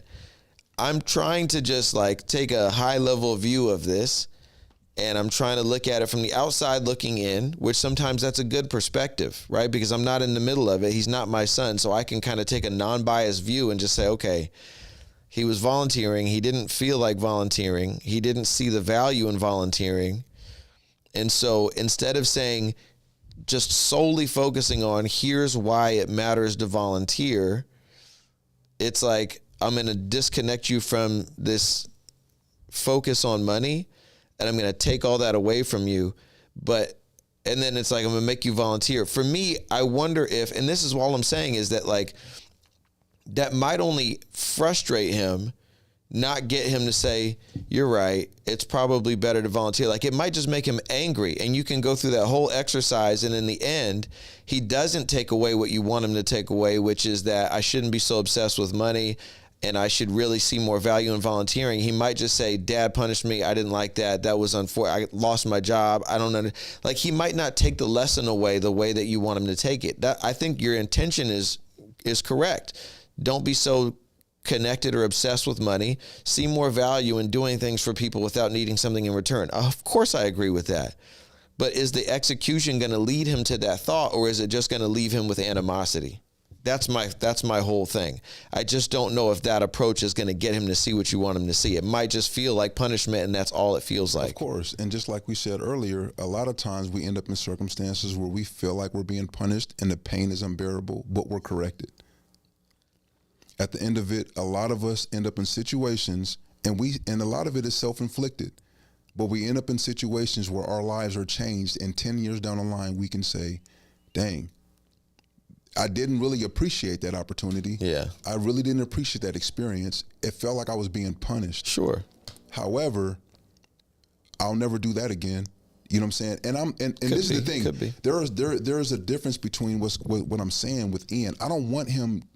It's not like, because I never said that. I didn't say that I wanted him to see more value in volunteering than actually working and being rewarded for spending your time. Yeah. You know, all I said was that the way that he actually communicated that to a group of kids who are actually being taught one thing, he used the opportunity to, in a prideful way, express that the thought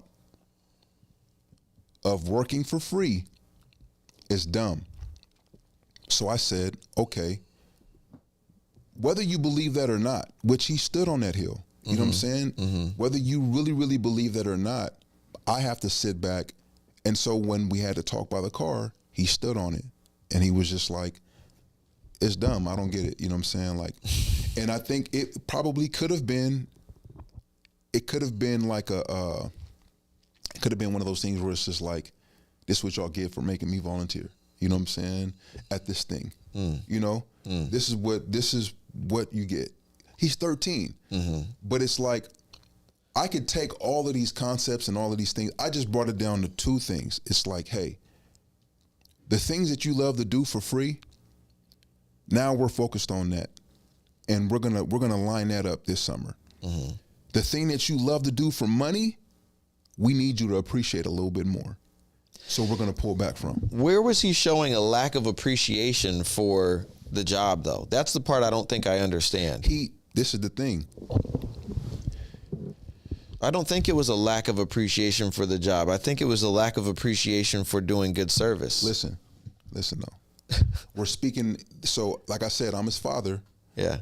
You're my best friend. Yeah. And we have his mother. Yeah. Contextually, Ian's had this job for 1 year. Yeah. For 1 year. These are contextual things that you wouldn't know, right? But there are times where he's on his phone at work and they have to tell him, hey, could you do this? Okay. There are times, and like I said, just his fire or his you know, now there are things, so this is what brought it all to a head. It all came out in an outward expression. But there were things that he was doing, not being ready for work no more. Like us having to tell him, he used to want to be there early. Now he's just like, do I have to be there? Okay. Exactly. So, I apologize. This is contextual stuff. Well, that all changes it a little bit, because I just wasn't seeing the lack of appreciation for the job. And he doesn't even realize that there is no lack of appreciation. He doesn't realize that he doesn't appreciate it because it's things that we've been kind of just like not. We don't want you to feel forced to go. If you don't want to go, we tell them. If you're not up and you're not ready to go, you don't want to go. Yeah. Oh no, I do want to go. But now it's when you see that come out in a prideful way, like you actually do take pride in going to work, or you do take pride when you're there at work. Now there's a little bit of a falsehood there, and I don't even think you realize it. It's just that you wanted to make a point to them when they asked, what do you mean? And it's just like, and then you got this is the thing, I'm your dad. And I try to help bring it home to you, and then you look me in my face, but then he looked away, looked at the kids, and was like, man, that's dumb. And so it was just like, man, I think I like his honesty though. And that's what I mean about the no filter. Like I can't fault him for that, but now for me, that's an invite. It's a lot easier. It's a lot easier to work with it when you know where he really stands versus him just telling you what you want to hear and you have no idea that he feels opposite. And he's not that kind of kid. You know what I'm saying? Like I said, I got him by the car. He stood on it. You know what I'm saying? I love that. You know, and those are the things. Because when he says the other thing, he'll really mean that. He'll really mean it. And that's why I believe this process would be good for him. Because at the end of the day, I'm not going to force you to go to work, but I will force you to stay home from work. I'm not going to force you to go volunteer, but we are going to line you up with things that you actually love to do for free.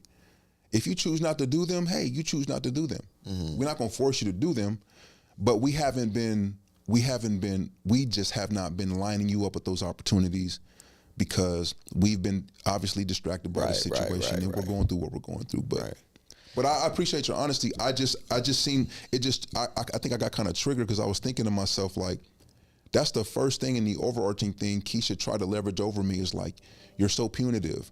Don't you come from being punished? Like, you were in prison for all these years. I'm thinking to myself, but I have never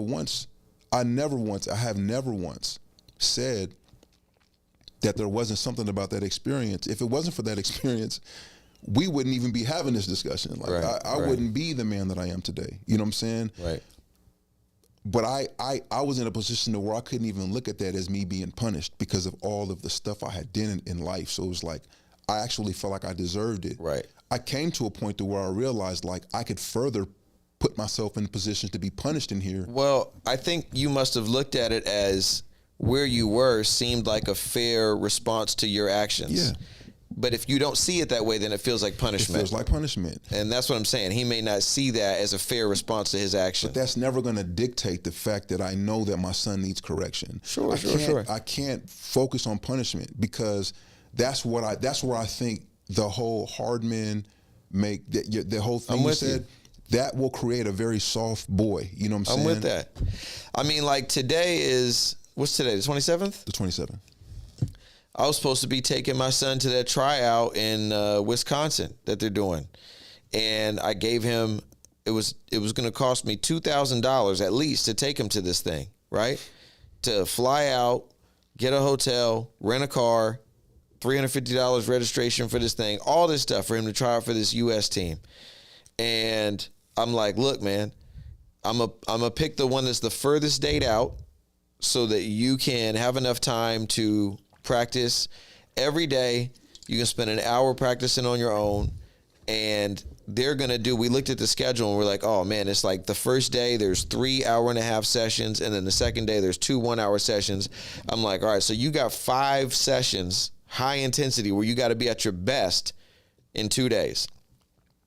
So what are you going to need? And he's like, stamina. So what do you need to do to get more stamina? Run. Okay. So every day you do an hour practice and then 30 minutes running on the treadmill on top of your regular practices. You do that and I'll take care of the rest. I'll pay and take you out there. You know what I mean?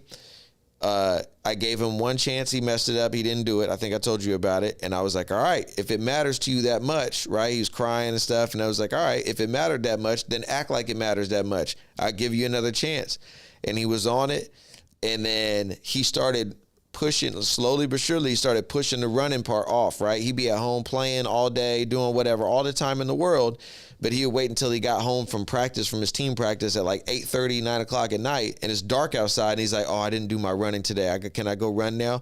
I'm like, bro, I don't want you out here running in the middle of the night. Now I got to sit here and worry about you for a half an hour while you're gone. He doesn't have a phone. I don't know where he is. You know what I mean? I'm like, I don't want you running out in the dark, and I'm not going to go to the gym and sit there next to you on a treadmill at 9:30 because you wanted to wait till the end of the day. I don't feel like doing that right now. I'm tired. You know what I mean? This isn't me training for this thing. It's you. Why do I need to go to the gym in the middle of the night for you?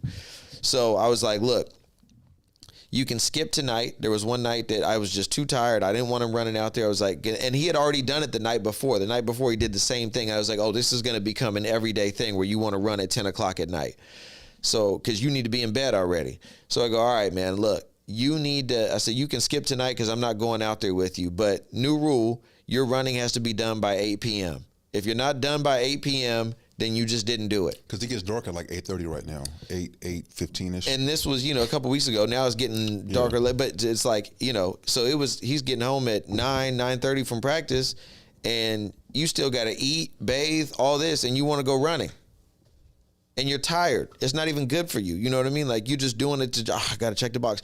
Bro, you've been sitting at home. He homeschools, like even before school let out. Like, bro, you got all day long to run 30 minutes. Why are you doing this at 10 at night? Because you're being lazy. Mm-hmm. You procrastinating. You sitting around doing nothing, watching YouTube. You got all the time.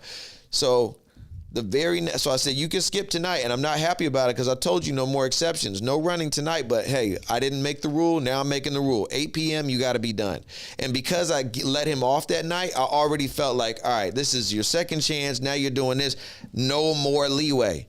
Bruh, the very next night, he's outside playing. He's just at home. He's outside playing, running around, comes in at like 7:50. He goes, just tonight, I'll start now, but I'm going to be a little bit late. I said, no, man, it's a wrap.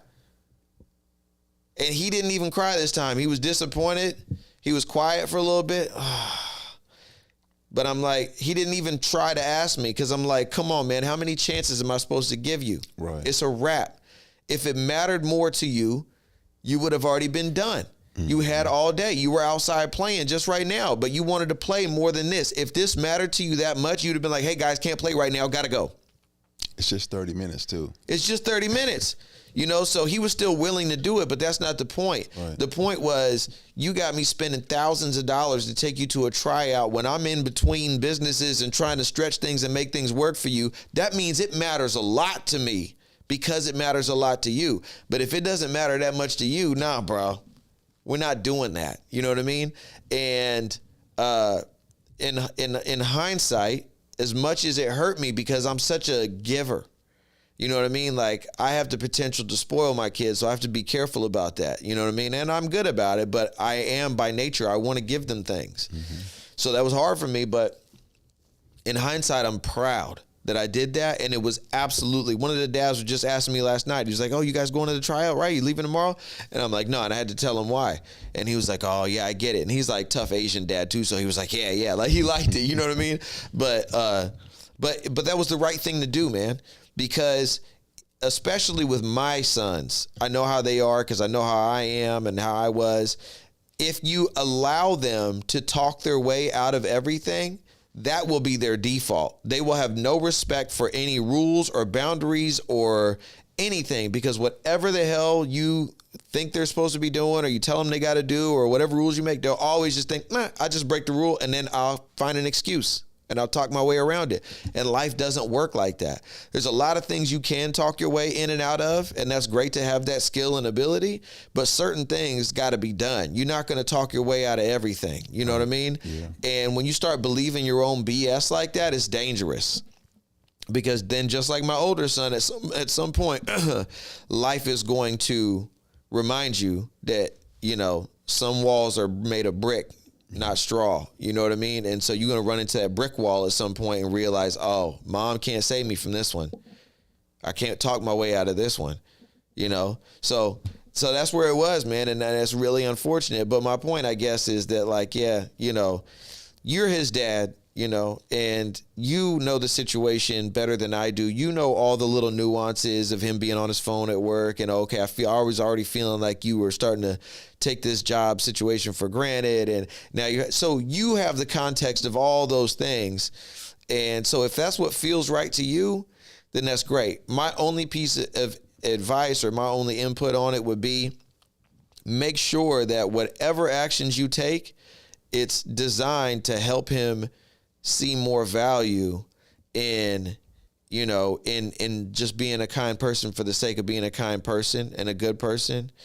And I think like I try to do this with my son and I try to do this with myself. And I think this is just the best way to be. It's something that I believe in maybe more than anything else. You got to, at some point, and I think about this when I'm raising my kids, is that at some point they're going to be in, like right now they're in my world. It's not their world. Now they're in my world and I create the world for them. And so sometimes they got to do what I want them to do. But realistically, they're going to be in their own world for most of their life and they're going to do what they want to do. And I want them to live a life doing what they want to do because that is a more fulfilling life than to go, in my opinion, you know, there are people that get jobs because they make money. And they do those jobs their whole lives, even though they're not fulfilling for them. And I think at the end of it all, whether they vocalize it or not, they end up with some level of regret or lack of contentment, lack of fulfillment because they spent their whole lives chasing a paycheck and not doing something that really meant something to them. I think people stay in relationships that don't fulfill them and aren't rewarding to them, both friendships and romantic relationships. And I want my kids to live a life of purpose and intention, right? I want them to focus on and build into the things that genuinely mean something to them and that they're naturally drawn to. And so I try to start that practice now. I try to be an example of that, and I try to foster that even now, not wait until you're an adult and then all of a sudden, hey, I know you've been focusing on a bunch of stuff you don't like, but now go do whatever you want. I just don't think you can pivot, raise them one way and then tell them to expect them to change when they get older. Right. So I'm trying to raise my kids right now to focus on whatever it is. You want to make money doing something you care about. Start with what you care about and then find out how to make money with it. You want to volunteer for people? Find something you care about, and there's a billion ways you can skin a cat. Endless. So whatever the end goal is you're trying to accomplish, you can do it through the lens of something that means something to you. And you should. You should only do it through your lens, not my lens or anybody else's lens, because it's not going to mean anything to you. You're just going to be doing it because you're forced to it, and you're never going to be great at it because it's not the thing that you're genuinely on fire about. Yeah. You know what I mean? So I just try to focus on whatever my kid's going to do. Even with the soccer stuff, I see my son playing soccer high level. You know, he's great. He's working on it. Even in the midst of this, I'm constantly, hey, do you really want this? Constantly reminding him, you don't have to do this just for the sake that you've been doing it.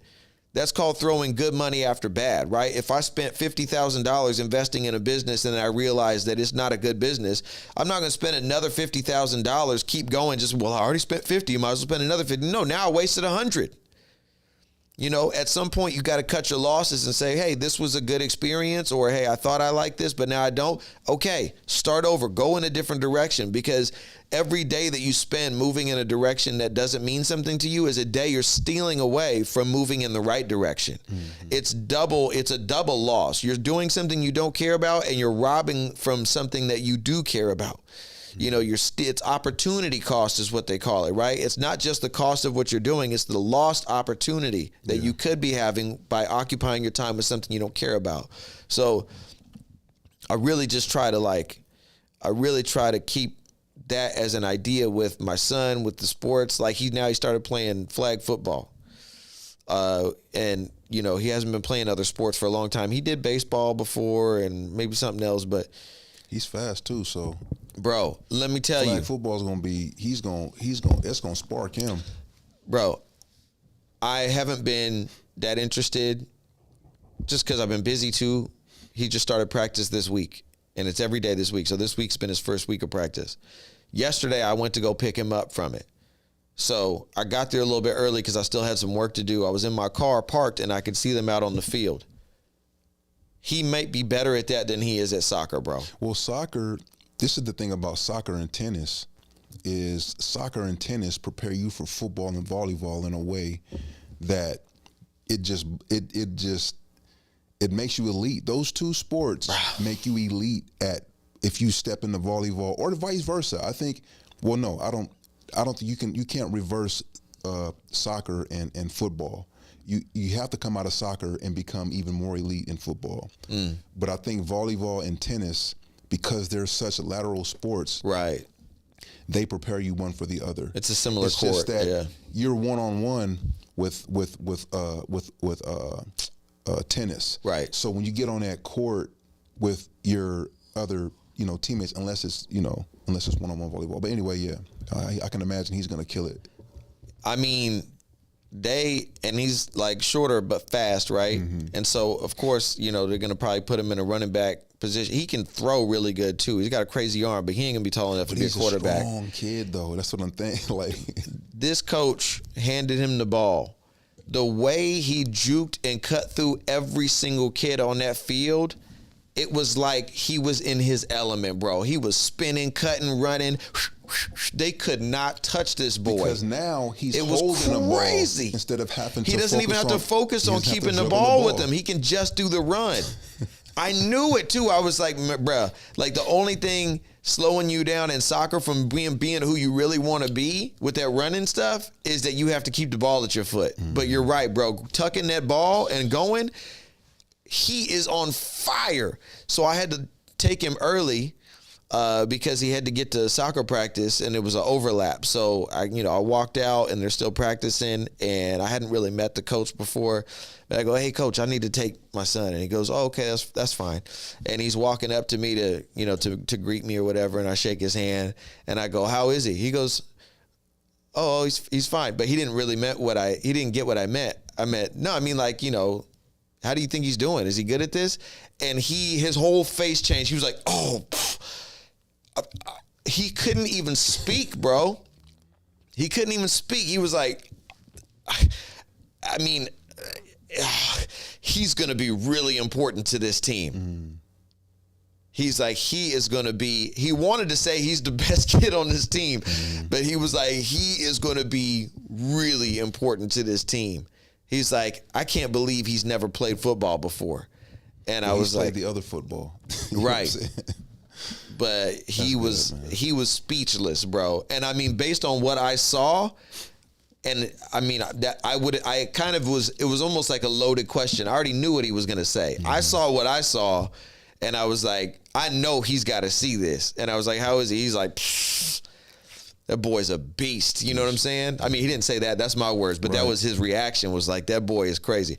So I'm excited to see it. But my point in that is, as much as we've built into soccer, and as much as he loves it, and as much as I love watching it, I want my kid to do what is exciting and best for them. Mm-hmm. If it's football, let's be football. I'll be a football dad.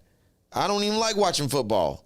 But whatever he wants to, because I'm just a big believer that you got to do what you got. Whoever you are, you got to be that. Mm-hmm. It's written in you already. There's already influences and experiences in life can, excite you about certain things and mold you and shape you. But there is a piece of you that is like, there's going to be things that you're just drawn to. You can't ignore that in life. What you are drawn to, you must do. And there's even been a time where I tried to avoid things that I was natural at, and eventually you come back to them. You know what I mean? Because that is who you are. You can try to go a different direction and force yourself in different paths because you see him do it, and so you want to do that, or you see her be successful with that, so you try to put that mask on and wear those shoes. Nah, bro. Whoever you are, that's who you are. You put your own mask on, no mask. It's just you. You put your own shoes on, and you find a way to accomplish the goal that you're trying to accomplish with your shoes on, not somebody else's shoes. You want to be a millionaire? You want to be a billionaire? Whatever you're doing, you can achieve that. Whether it's art, making rugs, selling technology equipment, podcasting, you can make money doing anything. It's foolish for you to do something for money. Foolish. Because you can make money doing anything. Literally anything. Everything I look at is a millionaire. The guy who makes these lights is probably a millionaire. And the person who makes the material that they sold him to make the lights is a millionaire. The paint on the wall, the person who painted the wall, everything. You can make money doing everything. It's stupid for people to chase things for money. So I don't even think about that with my kids. Oh, they're going to be successful. No. Do what you love, because at the end of the day, the worst thing that could happen if you do what you love is maybe you don't make a ton of money, but you live a life that's fulfilling. And that's more important than being rich financially. Much more important is do what you love. So that's my whole thing. That's my goal with my kids, is to teach them values, how to be good people in general, and how to find what they love and believe in their vision. That is the most important thing, because I see people that they have a vision, they know what they love, but they choose something else because it seems safer. I really want to be a painter, but I heard nurses make really good money. I'm going to go be a nurse, but I hate it. That's my biggest fear for my kids, is to live that life, is to want to be a painter, but to go be a nurse because a paycheck. I hate that for them. You know what I mean? So for me, I try to, through my own example and through showing them through different experiences that life provides me the opportunity to teach, I try to show them that whatever their vision is, here's how you make it tangible. Whatever comes to your mind, you can make it a reality. It's not just a dream. It's not just a fantasy. It's not silly. It's not to be dismissed. That thing that comes to you is the most important and valuable thing in life. Follow that. Follow your visions. Follow your dreams. They don't have to just be figments of your imagination. They're not, to be laughed at, and don't let people who didn't follow their dreams talk you out of following yours. yours. You know, because people who are afraid to pursue their own dreams, sometimes they don't like to see somebody else pursuing their dream. They project it on you because their own discontent. So they're like, no, we all got to live in this discontent. No, we don't. That's for you. You keep that. I want my kids to follow their dreams because you can't lose if you follow your dreams. Even if you don't make any money, you're going to be happy. I've seen plenty of people that do what they love and they don't have money, but they're happy. That's the goal. The goal is not millions and billions. The goal is happiness. And if you do something that makes you happy, there's a good chance that at some point you might still get those millions and billions. Right. You know what I mean? Yeah. But if you do something that you don't like for money and you force yourself to it and you white knuckle it, you might go make some money, but you're going to be miserable and you're going to realize that ain't it. Right. At the end of the day, it's just stuff. There's a peace of mind, and that's valuable.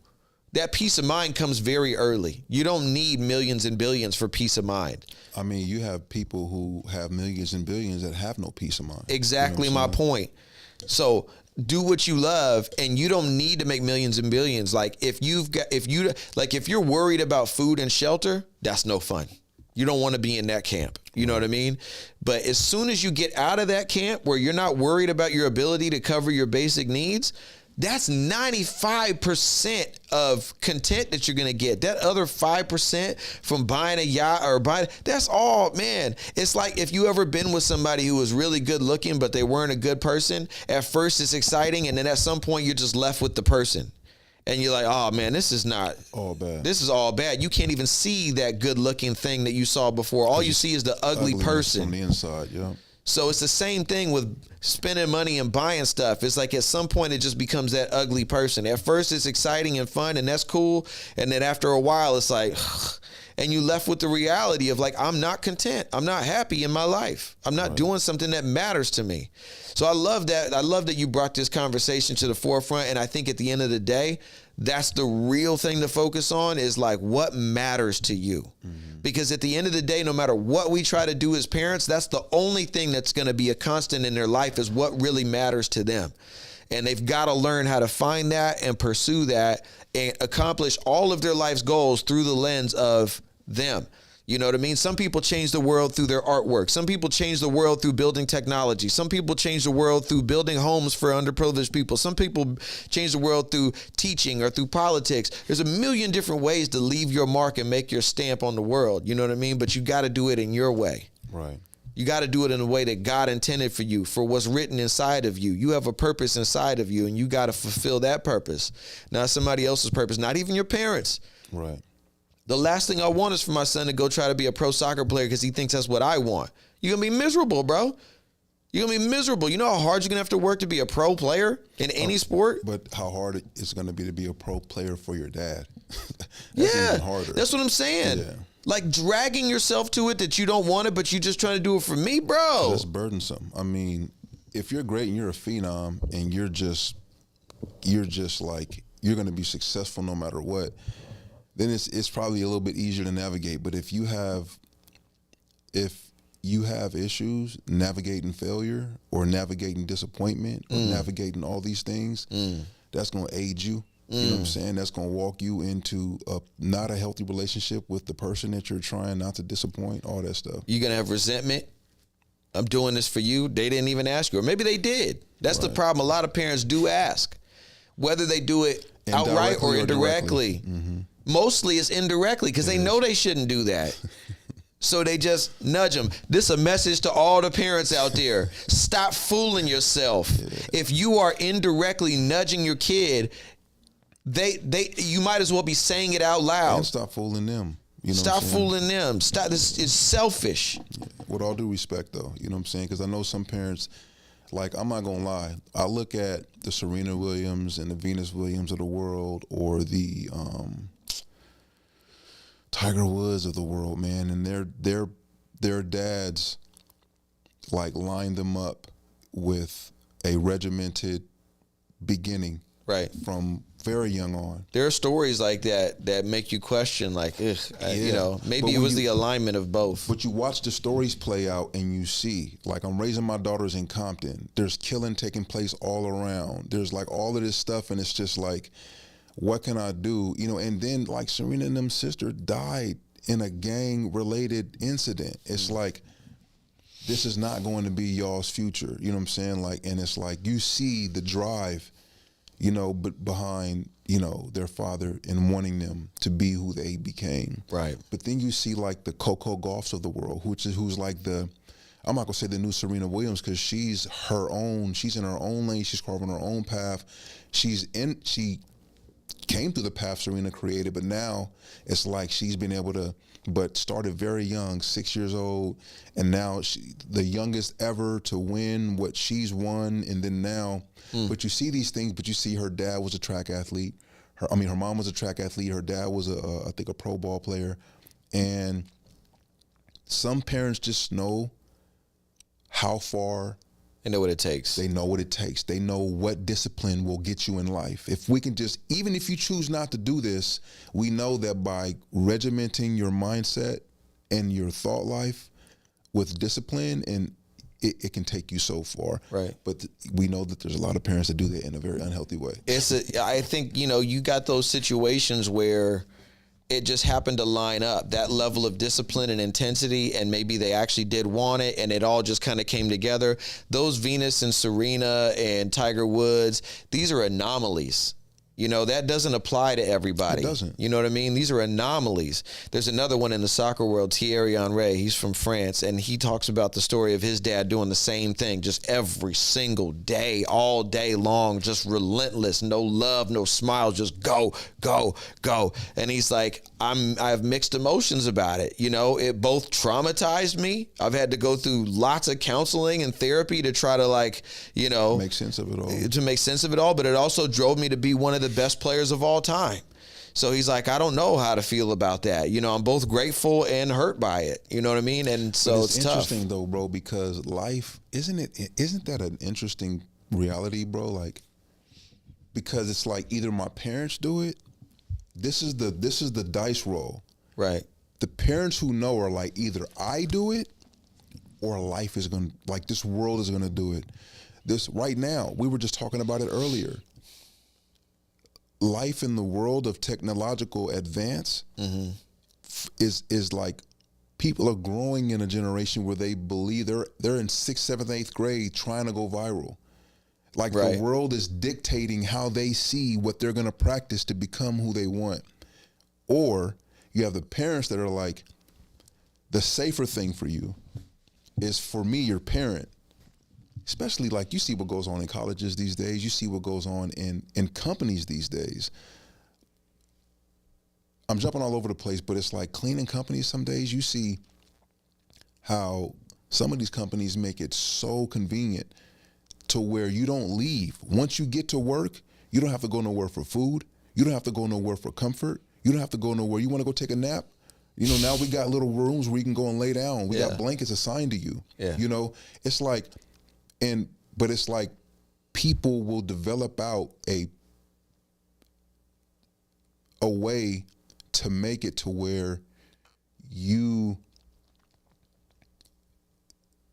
thinking and your discipline is wrapped up in what makes them money, or what makes them, what benefits them. This isn't the case in every situation, but it's like, if I'm a parent and I see that my kid likes to do something, and they're growing they're growing towards it, and they say they want to take it serious. For some parents, that's all they need to hear. You know what I'm saying?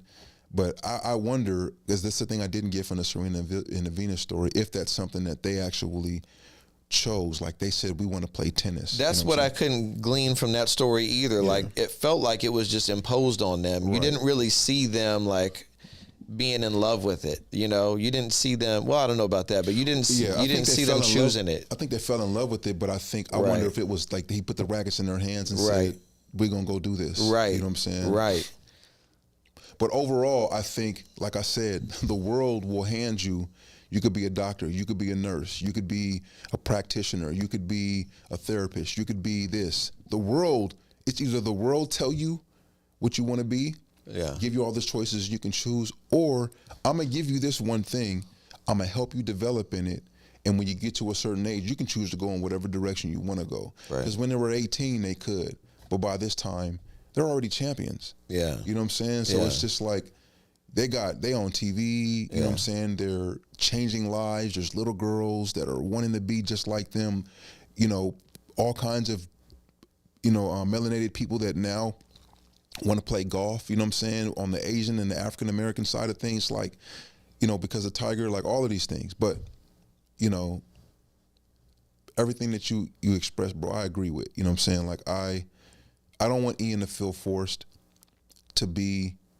who I think or believe he should be. I just want him to have more of an understanding that he has, like, of his agency. Like, when you're in a position and people are leaning on you, when you're in a position, you may not even realize it, but there are kids, you know how we say things as fillers, like, they're saying what they're saying and was being encouraged to them by their parents, and it's just like, and where'd you get that from? Help me to understand, like, why you believe that is dumb. You know what I'm saying? Like, and why is it coming out like this? Right. But also, I know that my son is battling right now because of what his mom is going through, and sometimes there's just the frustration. It comes out in these, you know what I'm saying? And it's like, bro, I get it. You know what I'm saying? We haven't brought that up one time, but I think it was kind of needless to be said. Of course, we understand that. Yeah, you know what I'm saying?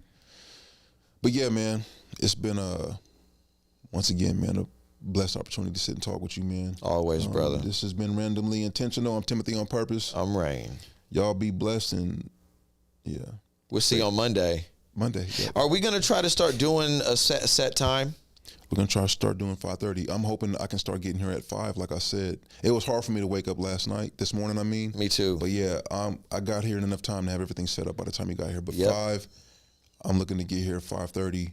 I'm looking to press play, or whenever you come in, like you did today. Well, because my thing is, like, I know we were doing 5:30 at first, but then, like, you know, you still got to set up. So I've been like, all right, I'm gonna just kind of like get here around 5:45, and that way we can jump in and do it. But we haven't really been getting going until like 6:30.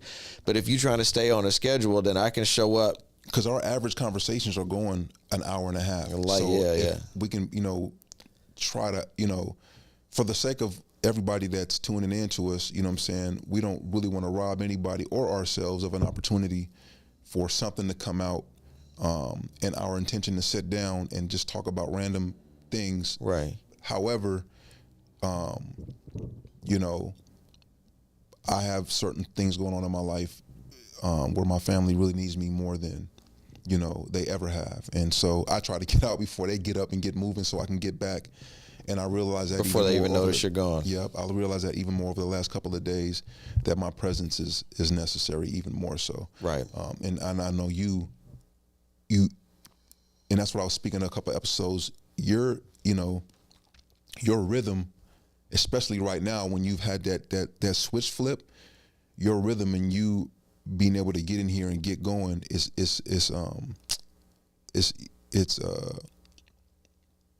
it's necessary to keep that, you know what I'm saying? And so, you know, I want to help.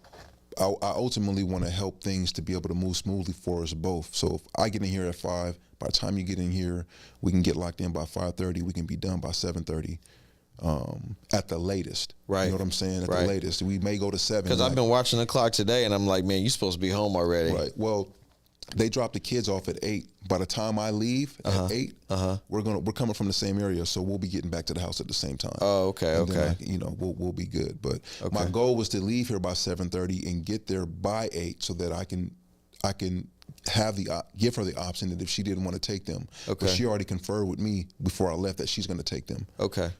And so, yeah. So tentatively, we're doing 5:30 to 7:30 Monday through Friday. Yeah. Okay. Let's see if that happens. We can aim for it, and forgive us if we're a couple minutes on or off. But for the most part, that's the goal, right? Yep. Definitely, though, if you tune in at 6:15, you're safe. You are safe. Joking. Ain't no telling what you're going to... You might miss some stuff. Ain't no telling what you're going to click in the midst of, because we literally are randomly but intentionally sitting down and press and play. You know what I'm saying? But we appreciate whoever locks in with us. You know, and you know, feel free to drop in the comments if there's something that you know you would like to see us or hear us discuss. Yeah. But in the meantime and in between time, man, y'all stay safe and be well. Like and subscribe.